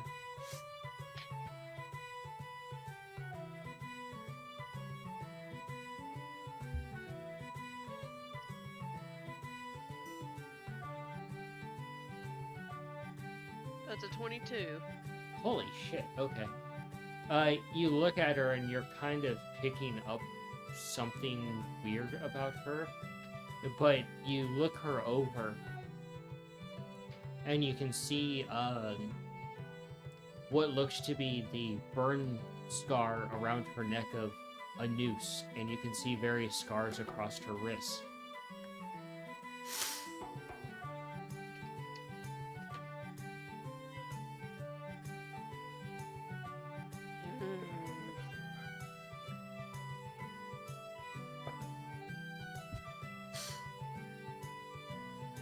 So do you hand over the package?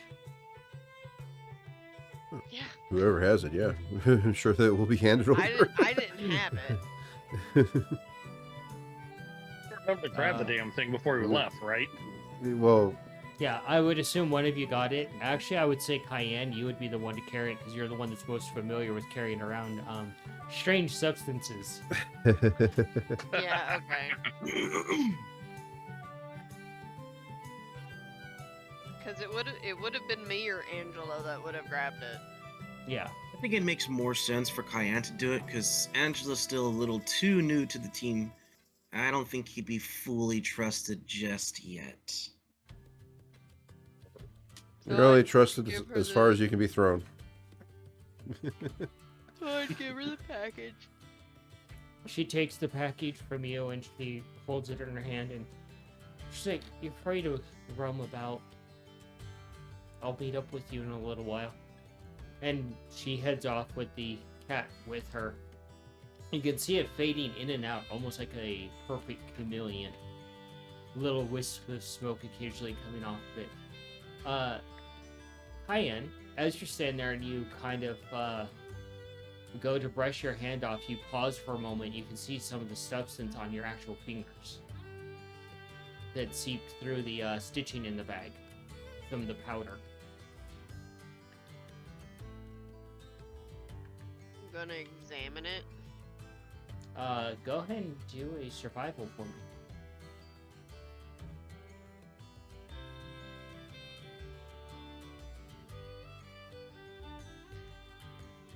That was a 15. 15. You sample a little bit of it.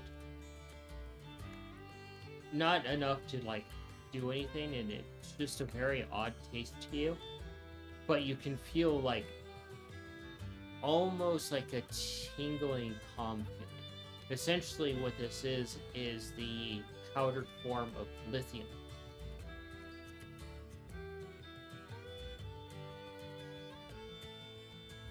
So it's Alrighty. basically an antipsychotic.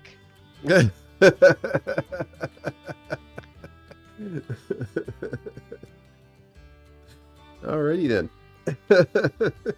The goddess just tasted an antipsychotic, okay? I mean, this is the timeline we're in. Ironically, not as crazy as the real one. True, though. But you're like you're realizing that there's something more at play if she's having to take doses of this.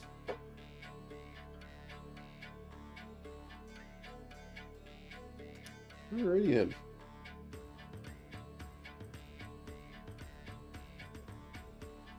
And you would actually know to share that with Nikolai and especially Mongo, because Mongo is somewhat of an alchemist as well. Would I at least been able to have like a little like dust bit of it on me? Yeah, So I could show it to Mongo? it's kind of like when you grab a powdered donut.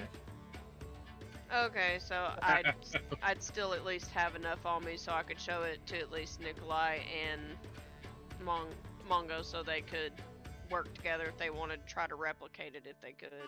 Yeah. Identify it. Okay. This is not your ordinary powder donut. I'm gonna make sure that she's like completely out of the area before I show it to him. Yeah, you guys are left in the library alone with the doors closed for privacy. Find a nearby seat or a table somewhere. Sit down with a. Oh, go ahead. That.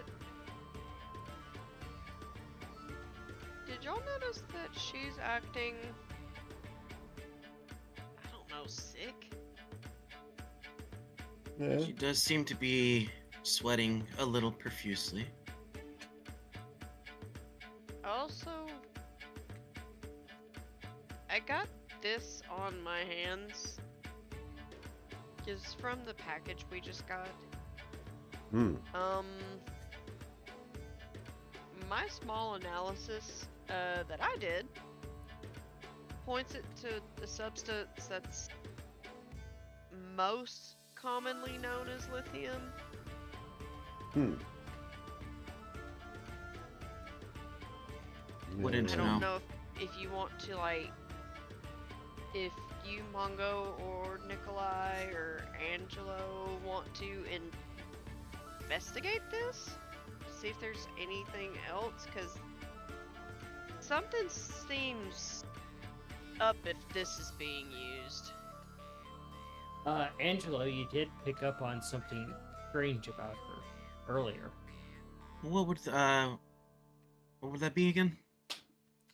Something that feels a little bit of like extra divine or profane, something past That's right. what her class is.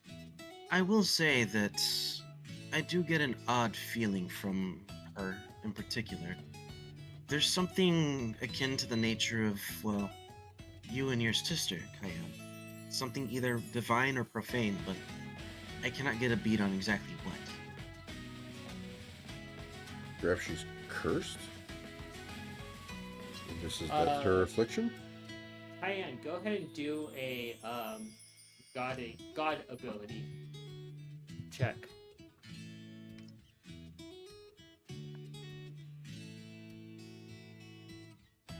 Wow, apparently I can't roll for shit on that. Hmm. That's a 7. Yikes. Yeah. You're kind of like, beep boop. I'm concerned for this individual as a god. My dice tired.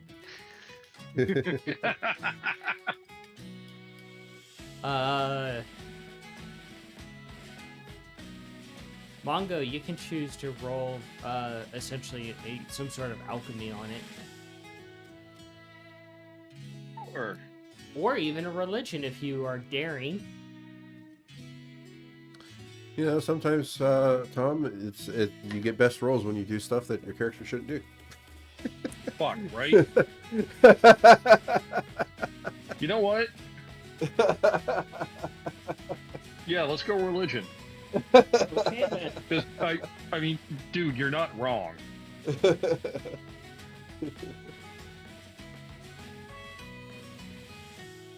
Of course, that could have worked out better.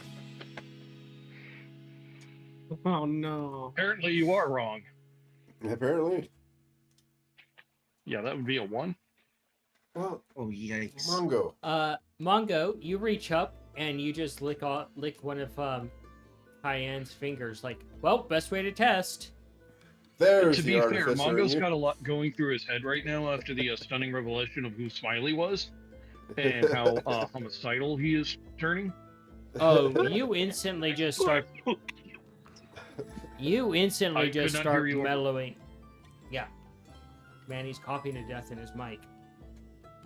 Okay, one more time with feeling.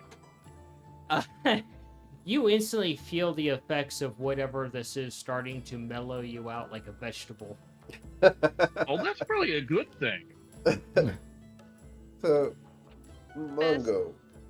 Sorry, quick. that killed me. Just like sudden like Real lick. quick, best way I can describe the side effects from a lithium-based medication, as someone who has used it before, Um, it literally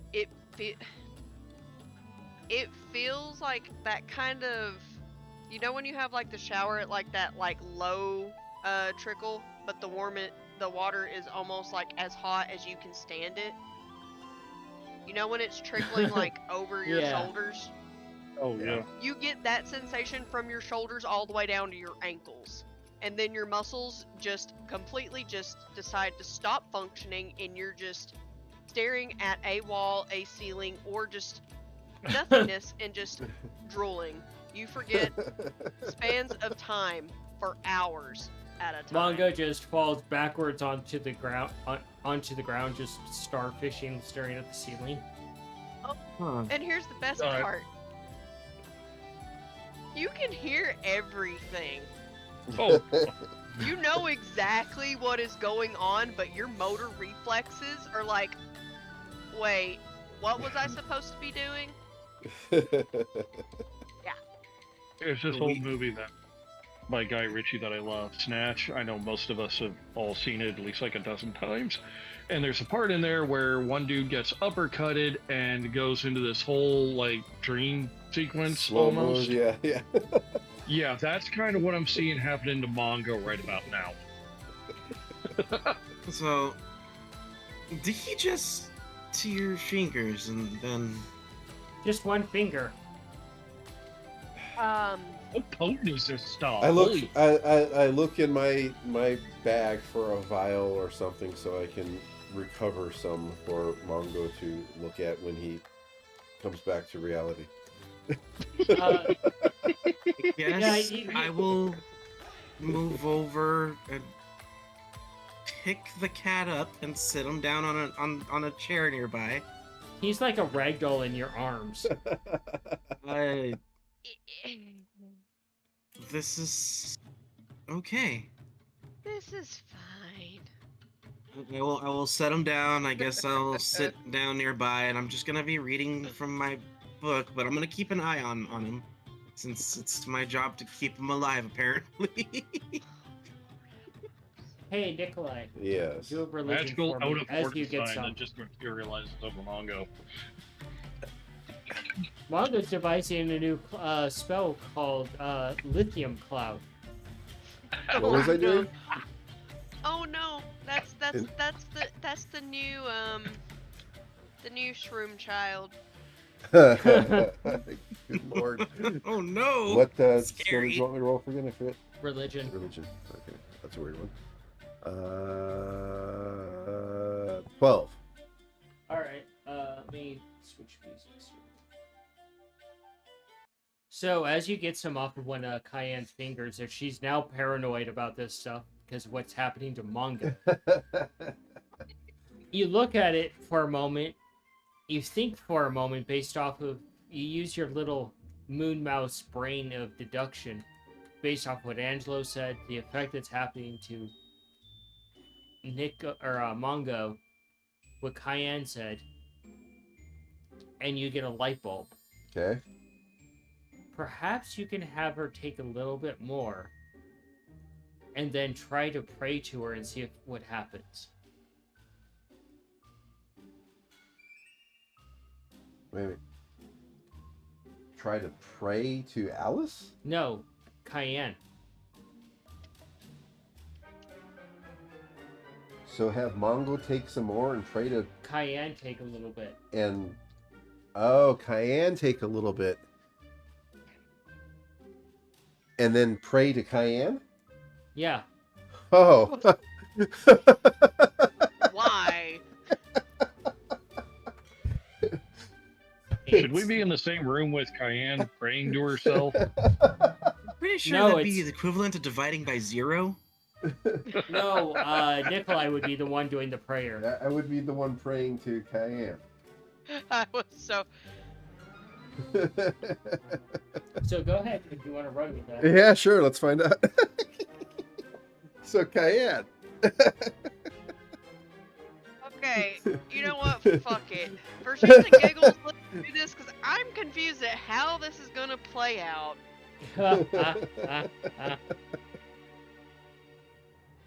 Geez, So- we have God.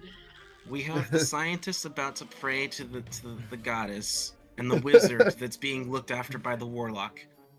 What is going on? How am I supposed to act in this? I'm trying to She's- figure out how am I supposed to react to this. May- I'll, Maybe we'll awaken some of your godly powers there, sister. Oh God. so go ahead and make that suggestion. Yeah. It's like, so this stuff is supposed to, like, enhance your senses to some degree.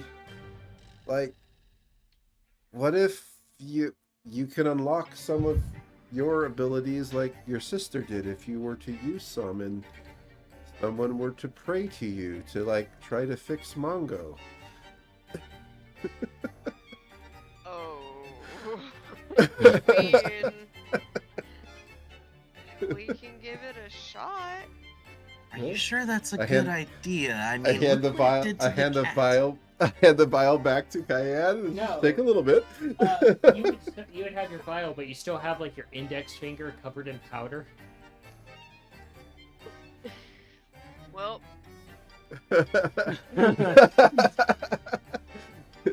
Well, Uh, would I know what Cayenne's symbol is then? At this point. you would just be able to pray to her. No, okay. All right.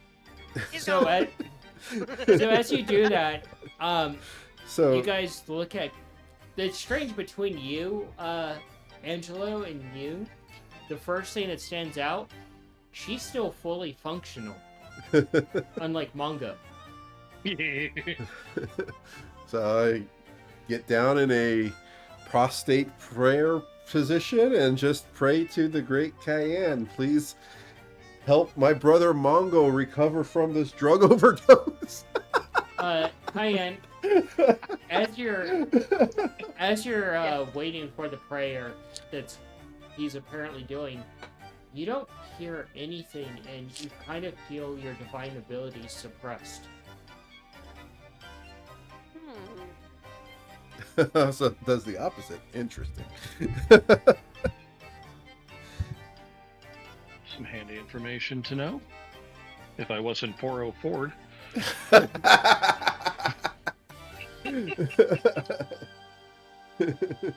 Anything? Anything, Cayenne? To you, he hasn't even prayed yet.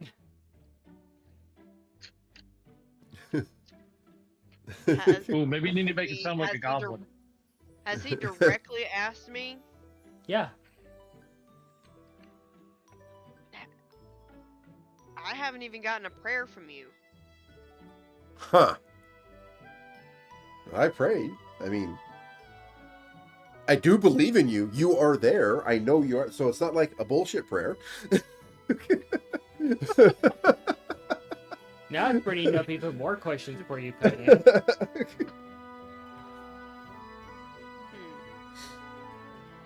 That's interesting. Waving a hand in front of Mongo's Wait face. Do you a think he minute. can still hear us? His eyes are just saucers Wait, right now.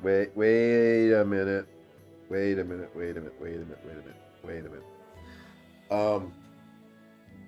Does Mongo have his goggles on his face right now? On his head? Nope. Nope, they're in his bag. They're in his bag? Okay. Mongo, have you maybe used your goggles to gaze upon He's 404 Alice? right now. Anything?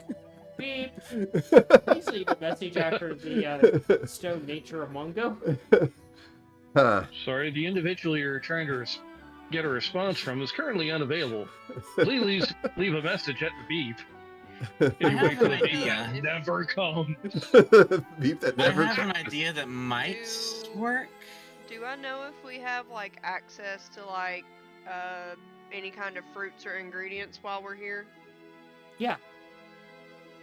I just need something to make like a drink, not necessarily alcoholic, just like some kind of fruit juice drink to offer to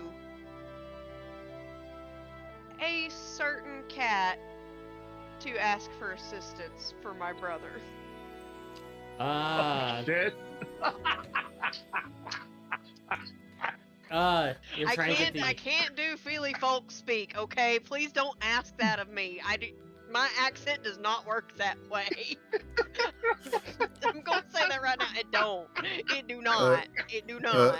A Feely folks Southern girl. All right, let's do this. That would sound really interesting.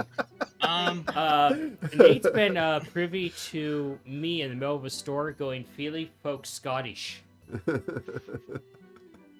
So, I'm gonna try something here. I don't know if it'll work. Do a nature But it kind might- to make your drink. It might help to be able to try and communicate with Mongo in his current state. But I'm gonna try and use message with Mongo. Oh boy. Oh, I got fuck. 21. So I'm just close my book. Mongo, can you hear me? You can't respond, Mongo. You just hear this voice in your head. You're like wondering if this is God. Oh god, which god? Is it Basement Cat? Yes. I guess you cannot. Oh well. Mongo's going through an Awesome. Give him existential crisis. trauma while you're at it, because now he doesn't know what God was speaking to him, and now he thinks he has been forlorn. He has been forgotten. Well, I tried message and it did not work. Is this as much as a shock to one's will that you now have to do with that stick? It's not that bad. Do I no longer exist? Is this just all a really bad dream? That is the question. What's real, so- what's not? So yes, you do make your drink there, Cayenne. Somewhere. Okay. Awesome. I was able to make basically a catnip apple teeny of sorts that's non-alcoholic. Because catnip and apple actually go really, really well together when you make tea. Huh. I didn't know that. Mm-hmm. The key is to use the more sour apples, so more like Granny Smith apples. Yeah, Gold Delicious and Green Delicious. Any apples that are more on the tart side work better with catnip because catnip is in the mint family. Yeah. Huh. They balance out. No, I would try that. I would Mhm. legit try that too. So, Cayenne, do you think he's going to be gone for a while? Oh yeah. Like, the only thing I can think of is, like, maybe, in a couple hours, once I, like, prepare it, I can, like, do protection from poison. Is he poisoned? I'm No, he's just very medicated. Altered. He is not his normal Mongo self at the moment, so I need to have a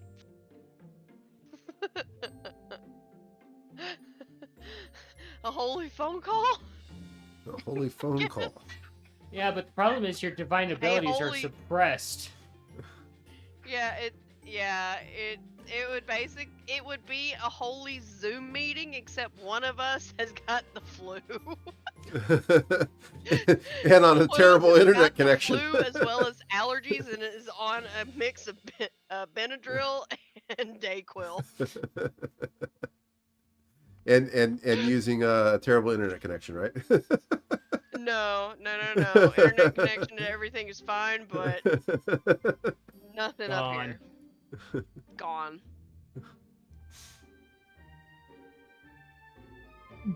Boy, I'm gonna try to have a Yeah. combo with Ceiling Cat to see if I can get some assistance from him. Is Veeping? Sleeping. Mongo has shared this god with us, right? Yeah. Yeah. Oh hell yeah. All right, I'll pray with you. I was fixing to say we've made offerings to sweeping before. Yeah. All of We- us have. Well, Um, almost. wait, Angela wait. has not. Not Think- Angelo. When I'm saying all of us, I'm talking about the family. Well, I know not Angelo. you know, okay, yeah, wait. Angelo, you're not family anymore. I will, I you know, I will pray with you, but I will try to conference call Carl again, because he was able to get through and did this with the homunculus, so Cayenne, maybe oh. maybe it'll work.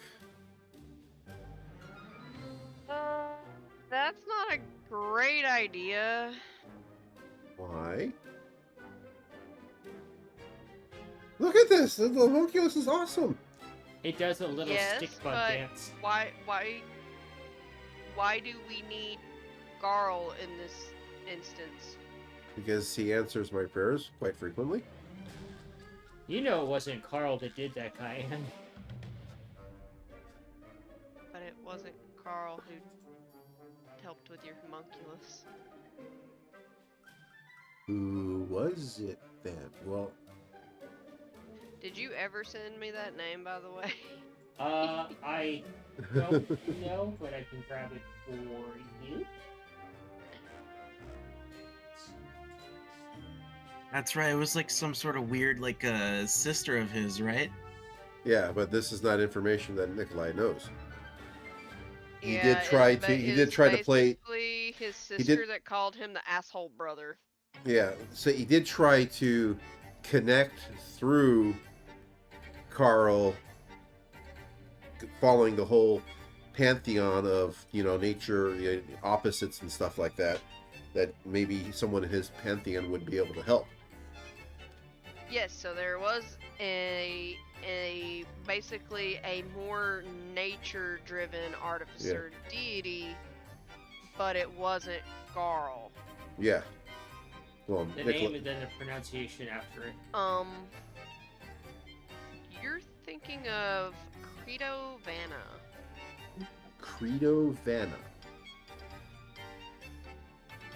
Okay. So I'll pray to Credo Vanna. Be better idea. Good luck.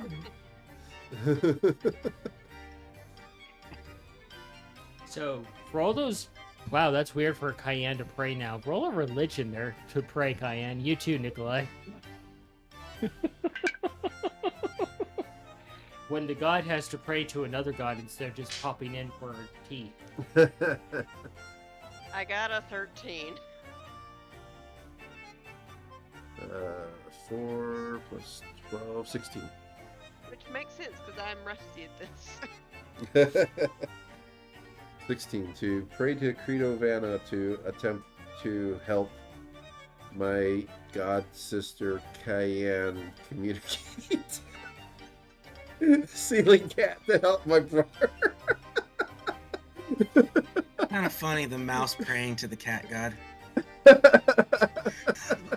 You pray to this goddess there, Nikolai, and your hands are held together, and you open your hands and you see a note there. Okay. And as you open the note, you see, do I look like a fixer god?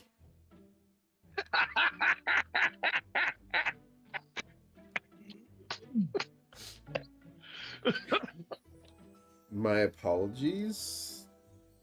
I will just pray back my apologies. Just Cayenne, asking for help. you're you find yourself in a temple with a broom in your hands. I would not expect anything less.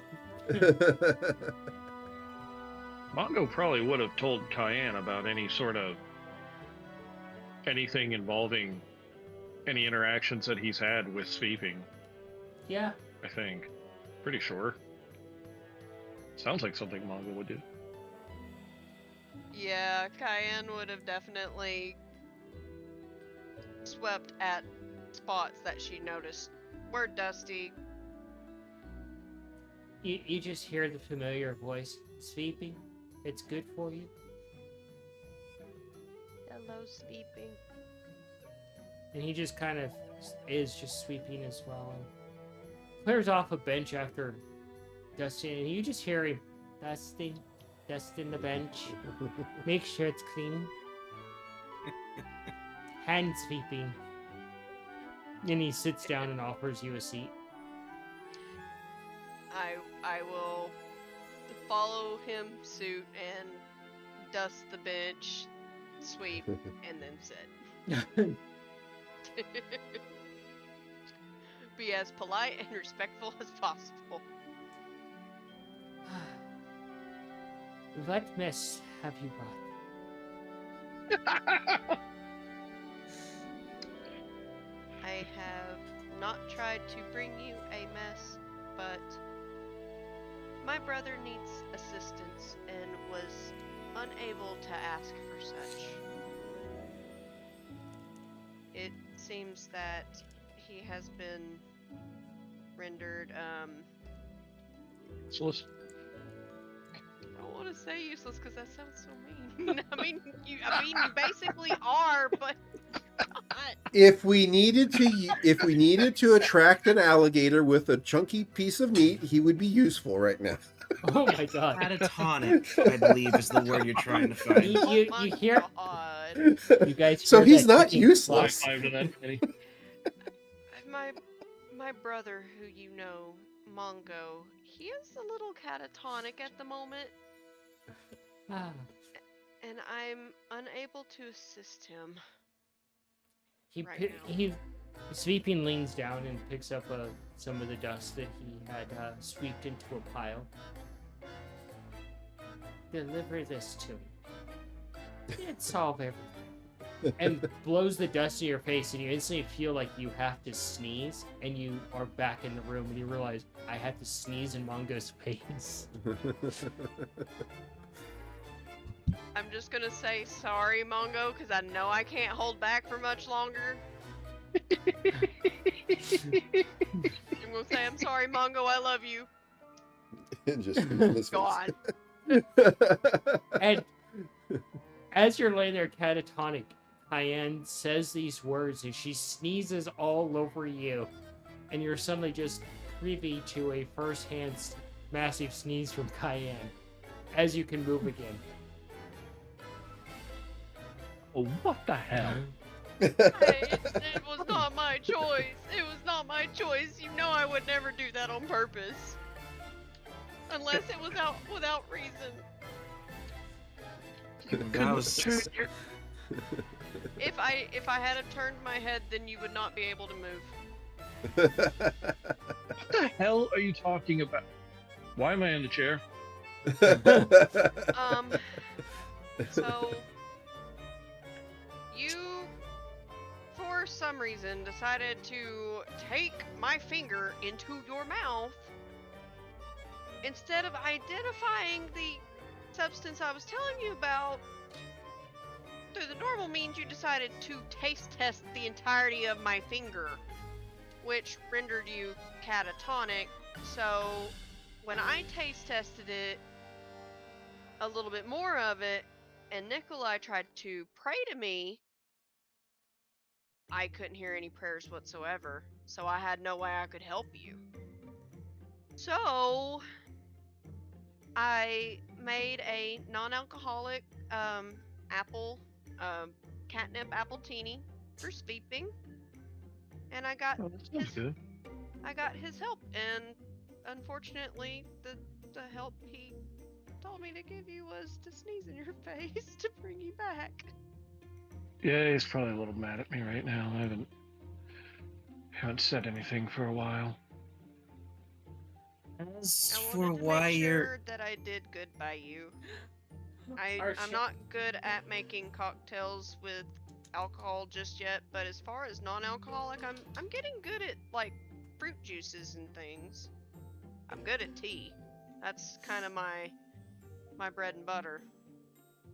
Sort Our of speak. chat regarding the sweeping moment. It's all in the hips.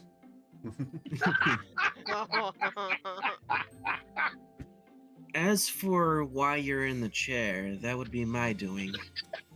As funny as it would be to have just leave you on the ground, it didn't seem appropriate, so I moved you to the chair. I did try to message you using, well, message, but you didn't respond. How much do I remember in between the finger lick and waking up in the chair? You remember someone speaking in your head, and then the perpetual nightmare of Abyssal Cat. Wait, that was you? Well, I did try to message you to see if you could respond, but you didn't respond to anything, and, well, we kind of just left you there, and, well, I've just been sitting here making sure that you're still alive. Still breathing, so that's good. Okay, so I'm gonna tell you this. When somebody's unconscious or out of it or anything like that, maybe don't message them.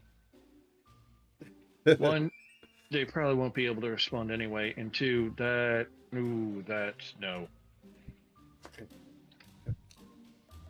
You come from a place of fucking nightmares, and the shit you do follows.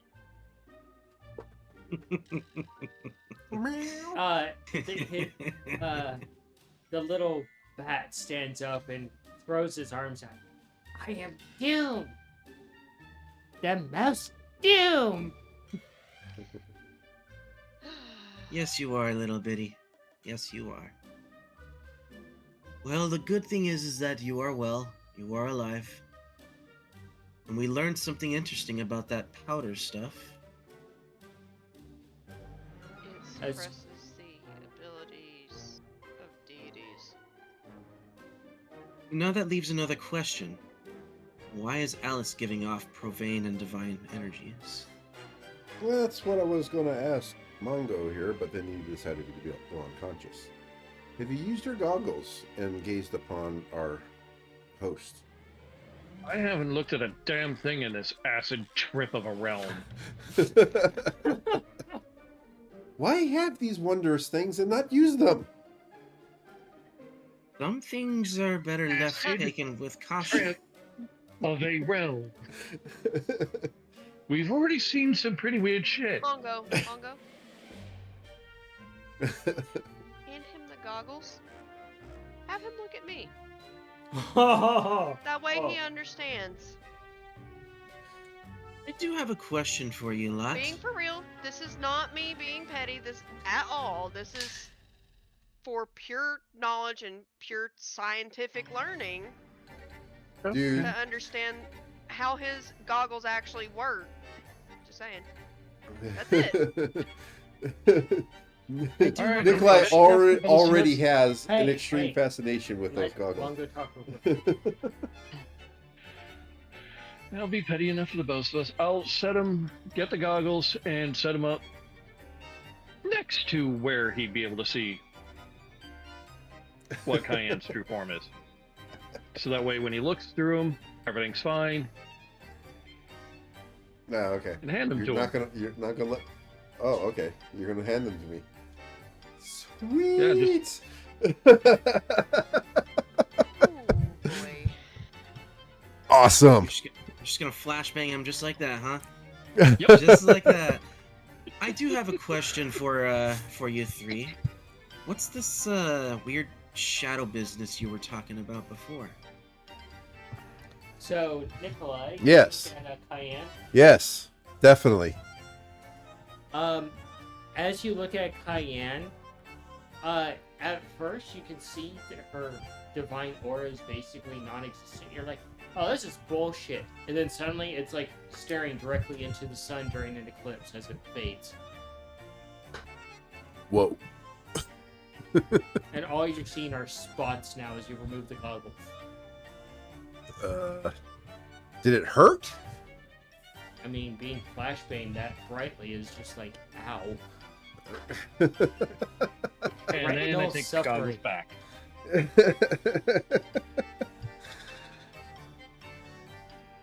You have the ability to see this? That's amazing. It hurts, Now, all the times that I've looked at Cayenne through these goggles, I've had to roll.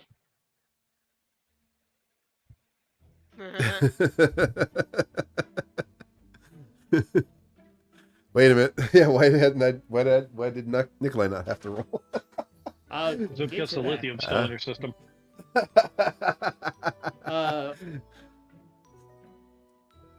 Roll a. Oh my God! Roll a will save there. It's like, okay, so my question for you on that is, Nikolai is willing and like open to just doing this. So, Still have to roll. yeah, He's also been affected by that one paladin too. Josh, Nah. you do not need to talk about him. Oh, Alrighty. but you do. No, I don't. That's a whole 9. What was his name again? It's the majestic beauty of Cayenne's divine form just starts to make you cry and a little bit with how amazing it was.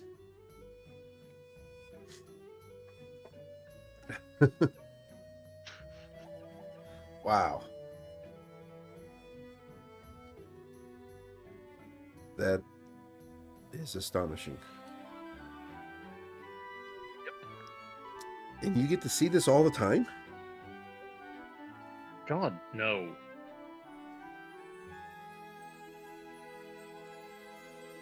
So, From what I might be Mongo able to. has- Sorry, go ahead.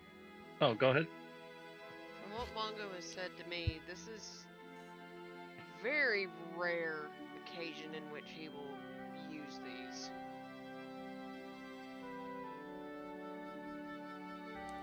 I think I will go into madness if I had these myself. I would be looking at everything with them. I think you would go blind. do you offer him Oh. to Mr. Angelo over there?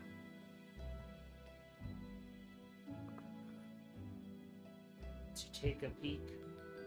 Might kill me, actually. I mean, that is true. That's up to you, Mongo. I mean, they're your Has goggles. Angelo said any, like, given off any sort of hint that he'd like to be clued in? I don't know, has he? I'm more or less just watching, but I did ask about like this whole shadow business in relation to what's going on about like their past while they were doing this. But it's like I don't know exactly what's going on, but I do know from the extent like they're talking about how like they're using the goggles to see her true form. So it's like I guess I'll say I don't know if it's a good idea for me to gaze upon Cayenne's true form. I have no idea what effect it would have on me, being what I am in my nature and all. Yeah, that's probably One way to fair. find out. Yeah, there's only one way to find out. I suppose. What is he gonna do? Is he gonna just be stricken with fear? Or vaporized. Wait, what the fuck? How would that work on him being from literally the definition of fear itself? I don't know. It's weird. Angelo's actually has immunity to fear and fear effects, but I don't think he has immunity to being gazed upon by the divine directly. So do you put the goggles on, Angelo? Oh no, those I would just hold up to his face. I guess I'm being Brain gets warm trying voluntold. to think. I guess I'm being voluntold by Mongo, so. As you peer through these goggles, right? Kind of like keeping your eyes closed and you begin to open your eyes. It's like looking directly into the sun, and you, from where you guys are sitting, you guys instantly start to panic because you can start seeing cracks in his actual skin starting to form as the divine energy starts to break him apart. Oh no. Oh no. And Angela, you can feel that long dead in your heart starting to beat again. Oh. What's Uh, happening? Wait, what? Excuse me? What the fuck? did we just cure Angelo? Do Wait a you quickly minute. pull the goggles away, Angela? Yeah, because that probably hurts like hell. Holy, wait. Oh shit, I don't need to ask that right now, but now it's got my brain asking like 50 questions. It was like a divine magnifying glass on a necrotic ant. How much did that hurt? Let me roll for that, bud. Because I know there's no way that doesn't like not hurt. So You thought you knew fear from following Victor? How do you... Angelo, that instilled the most amount of fear in you beyond anything you've ever seen in the realm of dread. so that's what fear feels like. It sucks. I'll get you the damage in a moment. I think it's a quote from a very specific movie that I can't quite remember how it goes. Don't you hate that? 51 points of damage. Oh. And that is going to be a big ouch. No kidding. That's Now who as soon needs as a those therapy goggles go on, couch? it's like just a hiss. Now who needs a therapy couch? I think Angelo.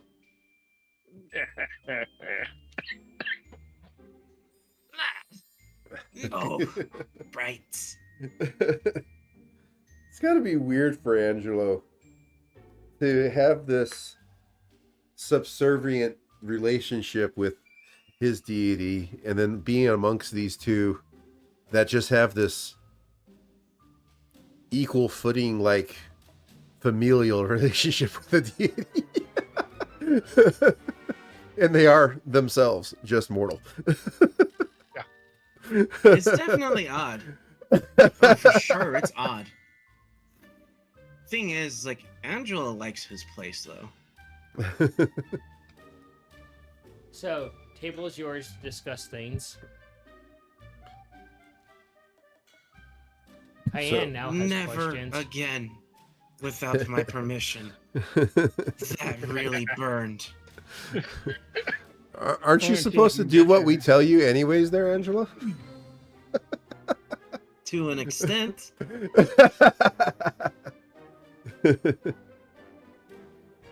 Aside from you looking like, I don't know, cracks in a volcano,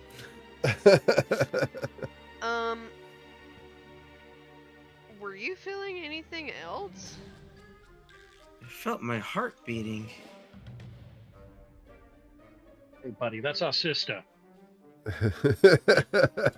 And she's already spoken for. Huh.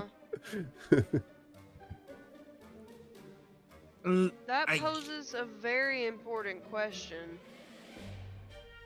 If you were to continue using those goggles, and your heart were to permanently return back to as it was, would you still be under the service of him anymore? That just scares you even more, Angela. Would be under your service. I Oh, don't if that know. happens, you're gonna make an awful lot of goblins very jealous. Here's the thing. Here's the thing that also adds a question to that question. If his heart were to permanently start beating and him to no longer be employed by him, Employed, huh? what would happen Close enough word. to Scav? Oh shit. Because Angelo was given to assist us in exchange for Scav to stay. Well, remember there was a very specific conversation that Nikolai had with Victor with regards to his well-being, and it basically ended in if he dies, he dies. Your brother, Scavard, should be well even if I were to fall. Lord Victor does keep to his word. Yes, but that's if you were to fall. Technically, your heart restarting would not Yeah, be you'd be falling. taking it from you'd be taking him from Victor. That might be So, a problem. in that regard, he could take it as a slight against him and keep our brother. Yeah, I suppose that. Yeah, let's not do that. That would be most unpleasant. Let's not upset Lord Victor. He would be most displeased. As I Although don't much- plan on upsetting him. He has been nothing but courteous this entire time, and I hope to keep him as such. Because all of the stories I've been told of his past, I'd rather them not be repeated. I'd rather him be cordial and be For sure. a good person, Yeah. as good as he can be within his As assigned domain, his chosen domain. as much as I like the idea of saving a fellow person's soul, it's not going to be at the expense of my brother. I don't believe I need any saving. I enjoy my place. As weird as it may sound to you, it's all I've ever really known, and it's a comfort to me. That's kind of what I was getting at. Have you ever known anything else? So far, I have learned that the sun is a cruel and terrible thing. That is not true. To you, Others can be perhaps. just as bad. To you, perhaps, but to me, it's quite painful. I It was brings fixed to life say, to the world. Nikolai, it depends on who you ask. To some species, sunlight is actually not good at all. Yeah, I get that. And then to other species, darkness is just as bad. Yeah. Oh, I get that. I understand. But I guess it speaks to some of the things that we're learning, that all things must exist with a counterpart, it seems. And though the sun feels terrible to our traveling companion here, without the sun, he would not have a place to exist. The darkness would not have a counterpart. Oh, it is, it's different. There's definitely much to learn. I don't know why Victor chose me specifically. He definitely has quite a few others that are probably far more better off than I am. I am indeed one of his more loyal of his Dread Knights, but by no means the best. Maybe you're just more expendable. Perhaps.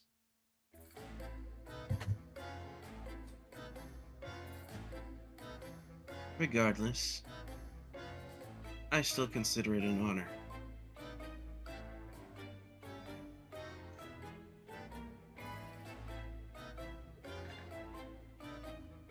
This is rather interesting information he would want to know, though. But now is not the time. I'm sure he already knows at this point. Possibly. As far as I'm aware, anything that I see he should be able to as well, unless something prevents it. I have no intention of breaking any types of vows with him, however. Spicy But I also chat is know that I spicy. am. I also know that I am still bound to you.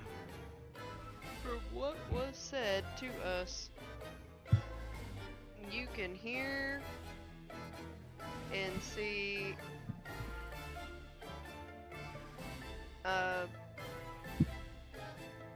he can basically hear and see everything that you do, but you would only be able to actually share what we allow you to share. Yeah. Correct. That's essentially what it is. And that he himself will keep the secrets. Yes. The chat. He chose you because he knew something like this could happen. So he chose somebody very specifically who could either, make it back to him okay, or that he simply just didn't give a shit about.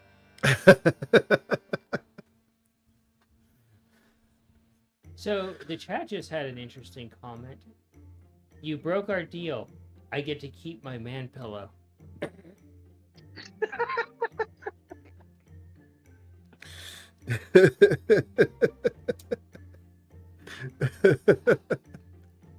Salt grenades coming from chat.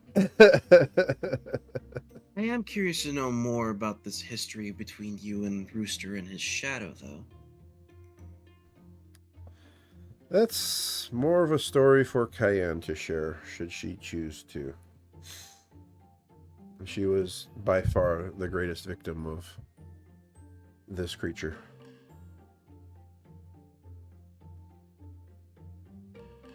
Well, the other ones that he heard didn't count. What was that, Tom? Because all the other ones that he heard didn't count. Well, that can share the story at this time.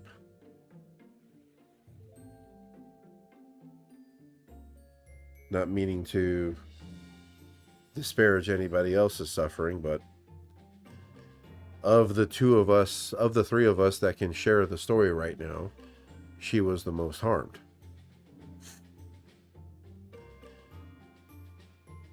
That's all I'm meaning to imply.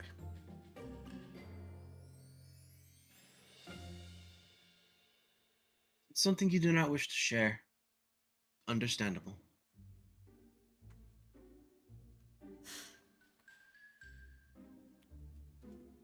But any information that could potentially help us in dealing with this would be quite useful. Probably going to need iron to defeat this thing, to defeat Rooster.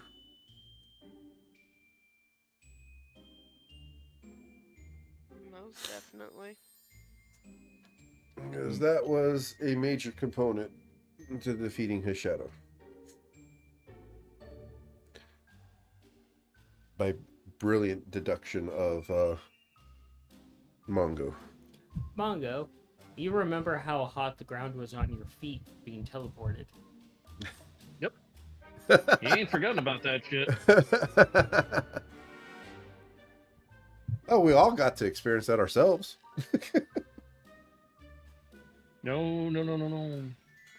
Y'all had protection. That's true.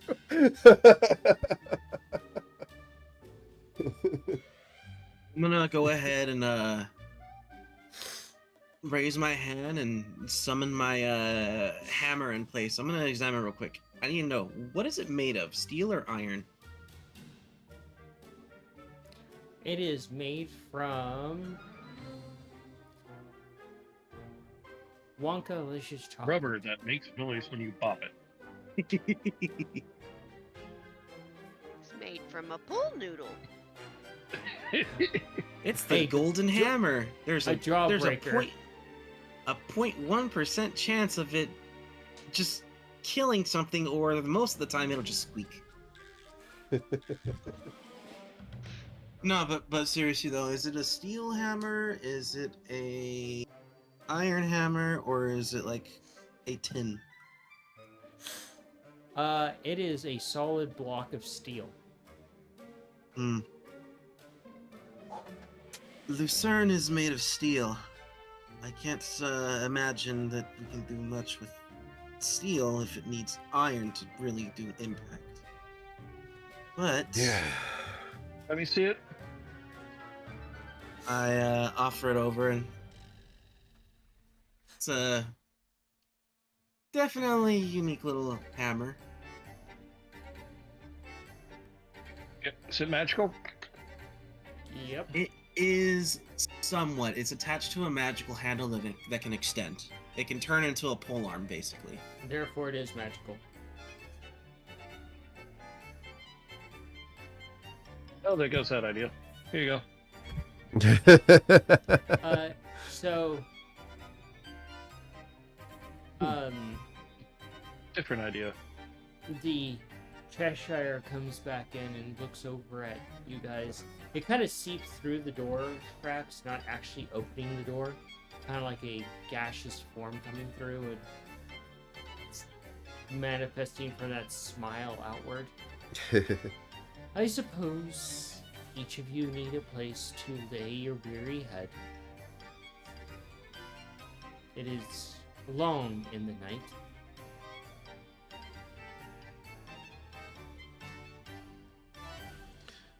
Thank you kindly, friendly cat.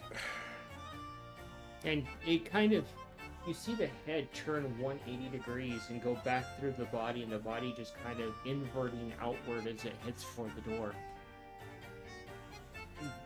And it just pushes open the door and follow along now. Follow the breadcrumbs. Do not stray from the path. It's quite simple.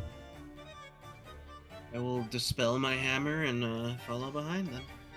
And leads you to one of these larger mushrooms and through the double doors into a open space, and the cat manifests up on this upper balcony section of this round stock area. This is simple. A game of chairs. Scurry along and find the room and claim it for yourself. First one to that room has ownership of it. Okay. This is your home for now. Come morning, well, it is no longer your home, as you are simply guests in the madhouse. Enjoy your sleep. Don't mind the screams. Don't mind the screams. And the Wow. doors, it goes out, it flows out the door like a fog and closes the door shut behind it. And the chandelier above just kind of sways back and forth in the middle of the room, hanging from the ceiling. Try to make sense out of what the cat said and find a room.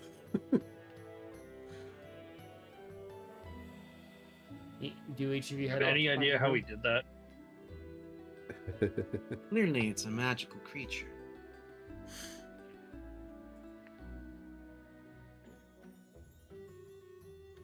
I guess I will go ahead and let the leaders of the party here take their rooms first.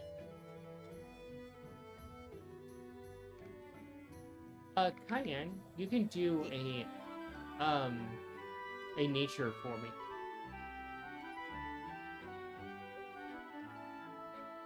Nature is a 21.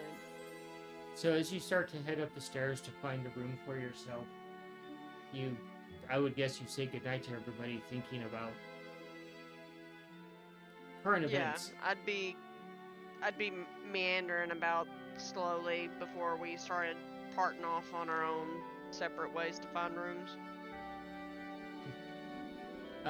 As you head into your room, you pause for a moment, and you kind of look back at the door, and you're like, you suspect that cat might be some sort of druid.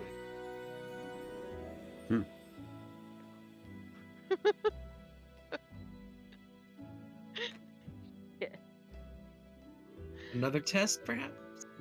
Shut the fuck up. Shut the fuck up. Don't put that evil Not in the here. universe. Not right now. Shut the fuck up. Don't you put that evil on me, Ricky Bobby. Don't you put that evil on me. I will find you, and your bloodline will cease to exist. You shut up. A test of sanity. I think I just proved that it's a touch gone.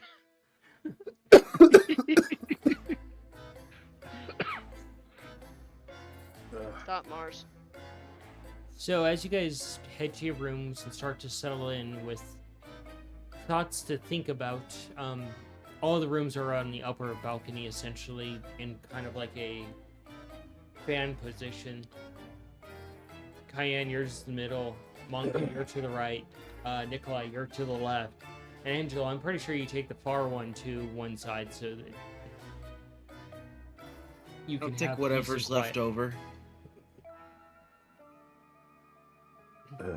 And there's you kind of, so Nikolai, you go through the door, right? Yeah. It's a large door, so Cayenne pushes it open for you, and you walk through the door and you see a hallway, and you walk down the hallway and you open a set of smaller doors and you walk through those doors, then you walk through a set of smaller doors you have to crawl through, and then you're in like this shoebox type of room. Okay. Alrighty. So, like, wait, Ace just has to wait outside or something? Yeah, Ace is like, fuck it, I'm gonna go take the extra room. Hey, buddy.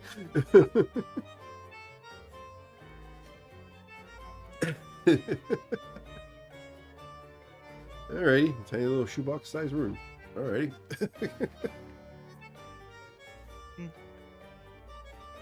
Okay. Mongo, you go through the door that Cayenne opens for you, and you're standing in a small hallway.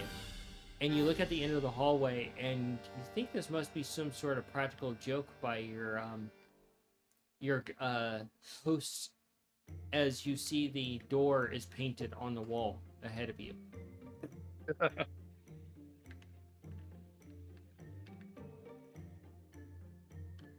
The door just painted on the wall. Alrighty. I don't know. You get into the hole in the wall. You got to draw a door. So That is true. like, all right, not gonna try to wily coyote through it, but at least go and try to push on the door. You try to push on the door, it doesn't budge. And you can see that there's no doorknob on the door.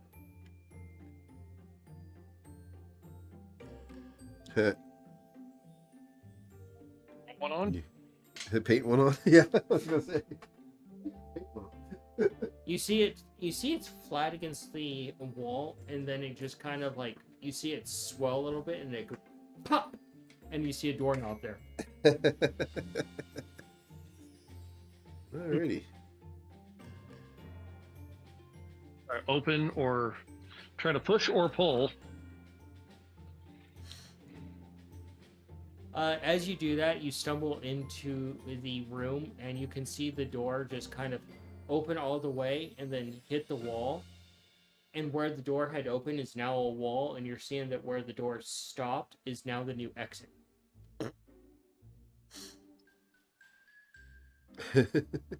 Alrighty. Is there a fireplace in here? So are these? Go ahead. You Sorry. see a fireplace that is about as tall as a quarter, sitting on a desk. Huh. My phone just died on me.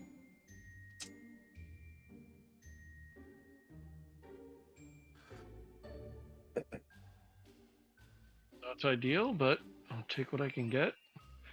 Try to knock out any ash that might be in there and collect it. All right, you're able to do that. And then start a little fire to just try to get it going, even though it's only like that fucking big, to produce more ash. All right. easy enough to do. You can use some toothpicks for that. Yep.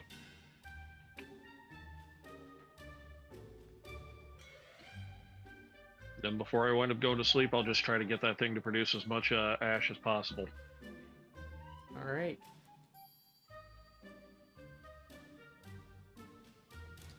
Angela, you go into your room, and you walk in, and the door immediately slams shut behind you and locks, and you look around, and you've never seen a room like this before. It's padded on all sides. Huh. It's a very, very mad world. Stop butchering that So it's song. like a little one of my padded favorite songs. asylum room, huh? Yeah. That is kind of crazy. Okay. Very concerning. I'm looking around, thinking, okay. At least it looks comfy. And then the lights flicker out in this room, and you're suddenly left in pitch black darkness. Well, I guess it's just you and me, Biddy. For now. You don't get a response from Biddy, and meanwhile, in the other room, Ace is just like, he fist bumps Biddy, and they're just kind of chilling out. I guess I'm going to sleep. Cayenne, you go into your room, and there's just a big queen-size bed there, beautiful view out to the courtyard, and you can hear teacups and chattering of the madness outside. And I basically got the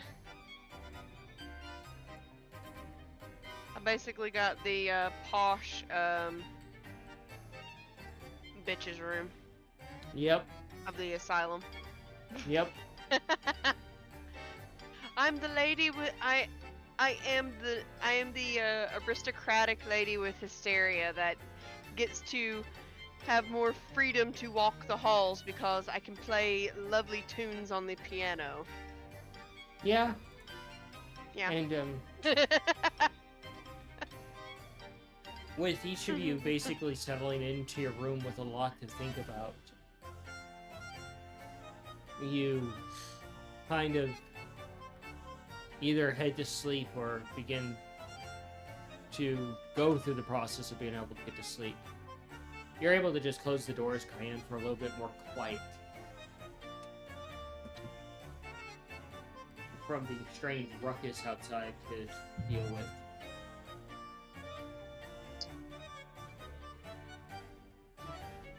And as you guys settle in for the night, that's where we will call it.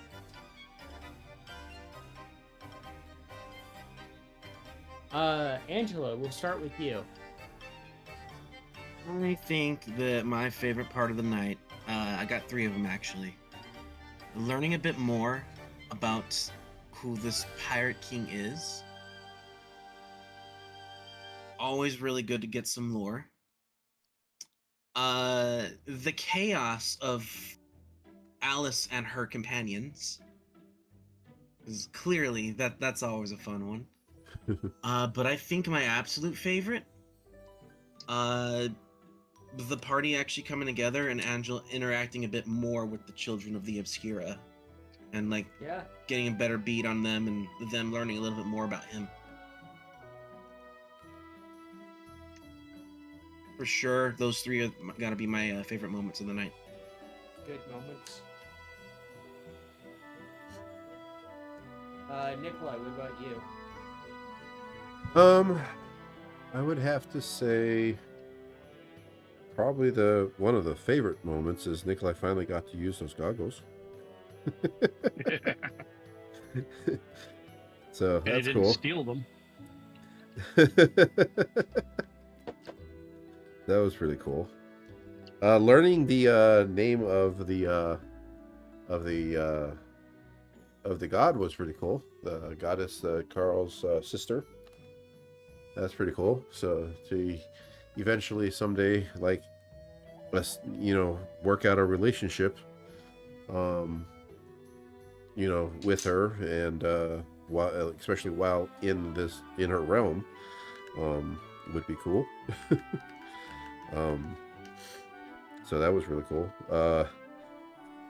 Nearly either saving or destroying Angelo. That was pretty cool.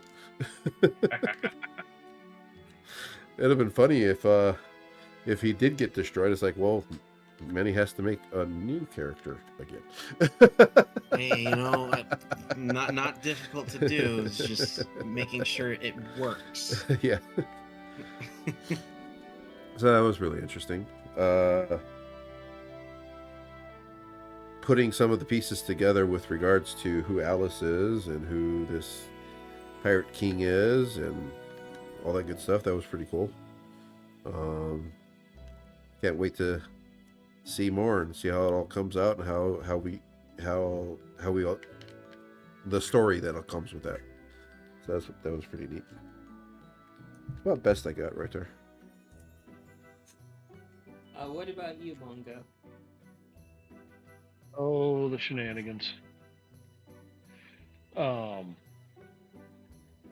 Pirate King seems pretty chill for everything that's going on. I like that character.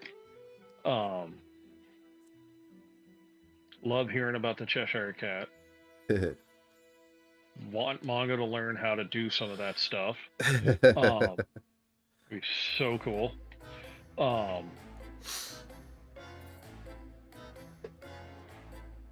Yeah, then just the powdered sugar. Yeah.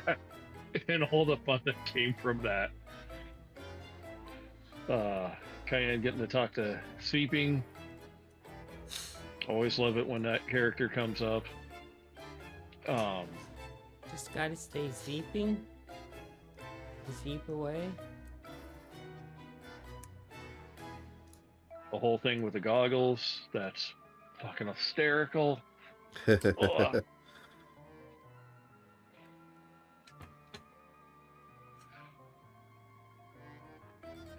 Angelo looks at Cayenne and starts to feel the beat of his heart again.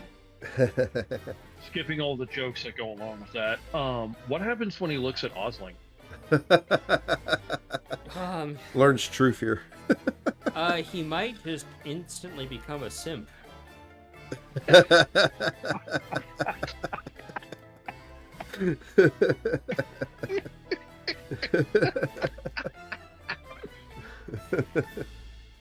Someone That's is funny. burning something outside. That's pretty funny. But yeah, it was just a lot of fun. Give something to do, or gave Mongo something to think about other than, rage. But yeah, this one was a lot of fun. A lot of good moments.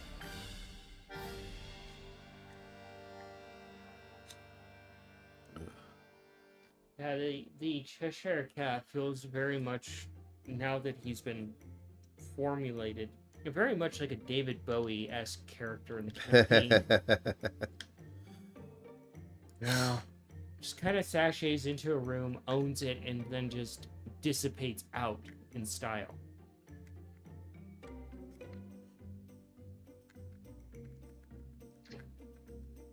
What about you, Cayenne?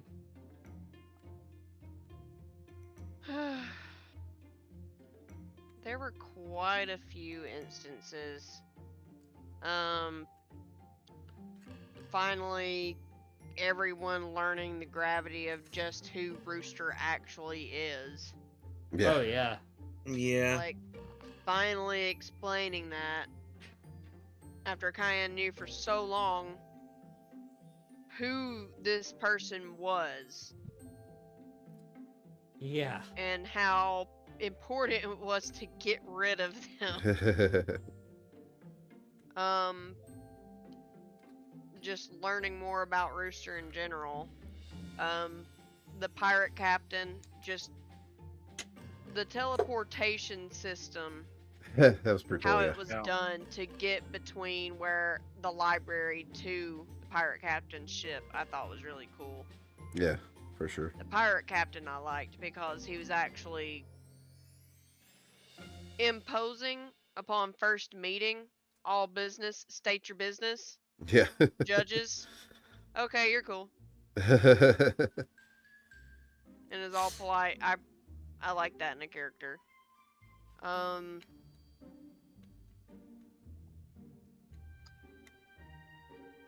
trying to think.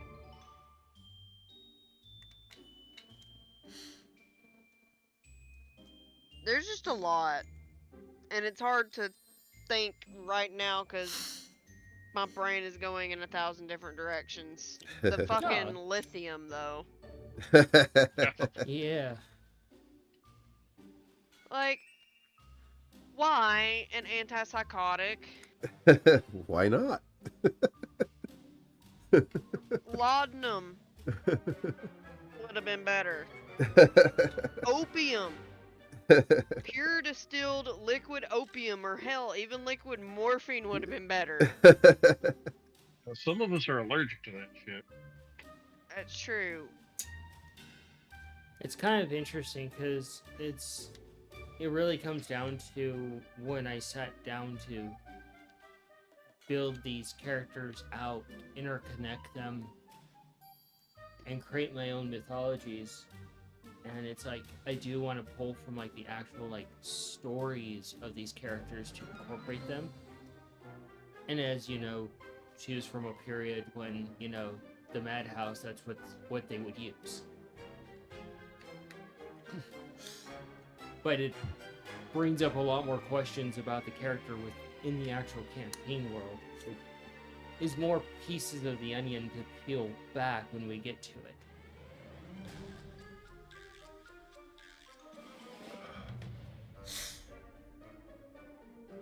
Cayenne already. So what were some of your favorites? Just a lot. I really like sharing the lore with you and taking you on this trip and introducing the characters, especially the Alice's group and their insanity. Each of them are so uniquely different in the direction they go with crazy. It's fun playing them. See, every table, every DM is different, but they always bring something very unique and memorable every single time. And that's always got to be interesting, like, characters, and you do some of the most interesting ones. Thank you. I try. Like, you really do Mongo some of can't the most wait. interesting ones. Yeah, Mongo can't wait to tell Coin about Mad Hatter Bard. Yeah, the Hatter is like a very controlled type of madness. And the Dormouse is just, well, cocaine Cam.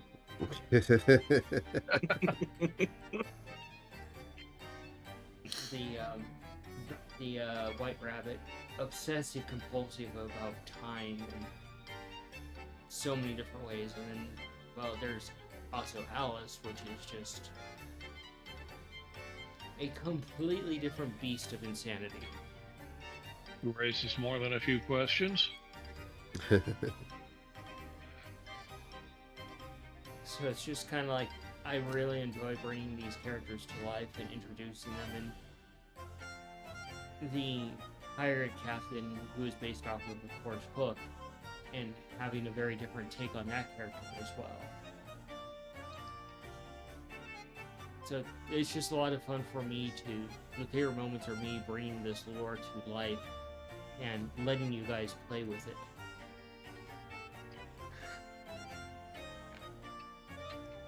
Oh, and Angela nearly getting John wicked by the goggles. That would have been hilarious if it just flat out killed him. It'd be like, all right, well, here we go. I have some character backups that would work here, but man, that sucks. I'm No. excited. Just It's not going to get him killed. It's not going to get him unalived. It's going to get him re-alive. Yeah. That's the question. Here's the thing. Angelo is a human. If he comes back to life, he's well over 100 years old. Is he just gonna like instantly die from age? don't know. Oh, and one of the big things I'm really enjoying is bringing the story of Rooster and Smiley full circle. Yeah, that one like really caught, I think, everybody off guard. It certainly caught me off guard. Got Going a couple of all angry emojis once that got revealed from me. Oh yeah, I got a few messages from Tom of anger emojis, which he never sends me. Okay, going back and watching that episode, you made some pretty wild, angry faces too, though. You're like, no. The person that's seething the most is Cayenne over there, because she has a pure hatred for that character. And finding out that Rooster is significantly worse than Smiley was.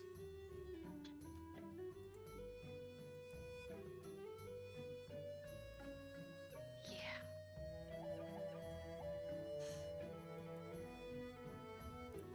So, yeah. I can't wait until you guys get through the upcoming hurdles for the party. There's a lot of them coming up, a lot of big chunks coming up that are going to be interesting to see the group swim through. So yeah, that's my piece on that. Lore, the family interaction moments, you know, the whole enchilada. Seeing you guys play in this and just really digging in.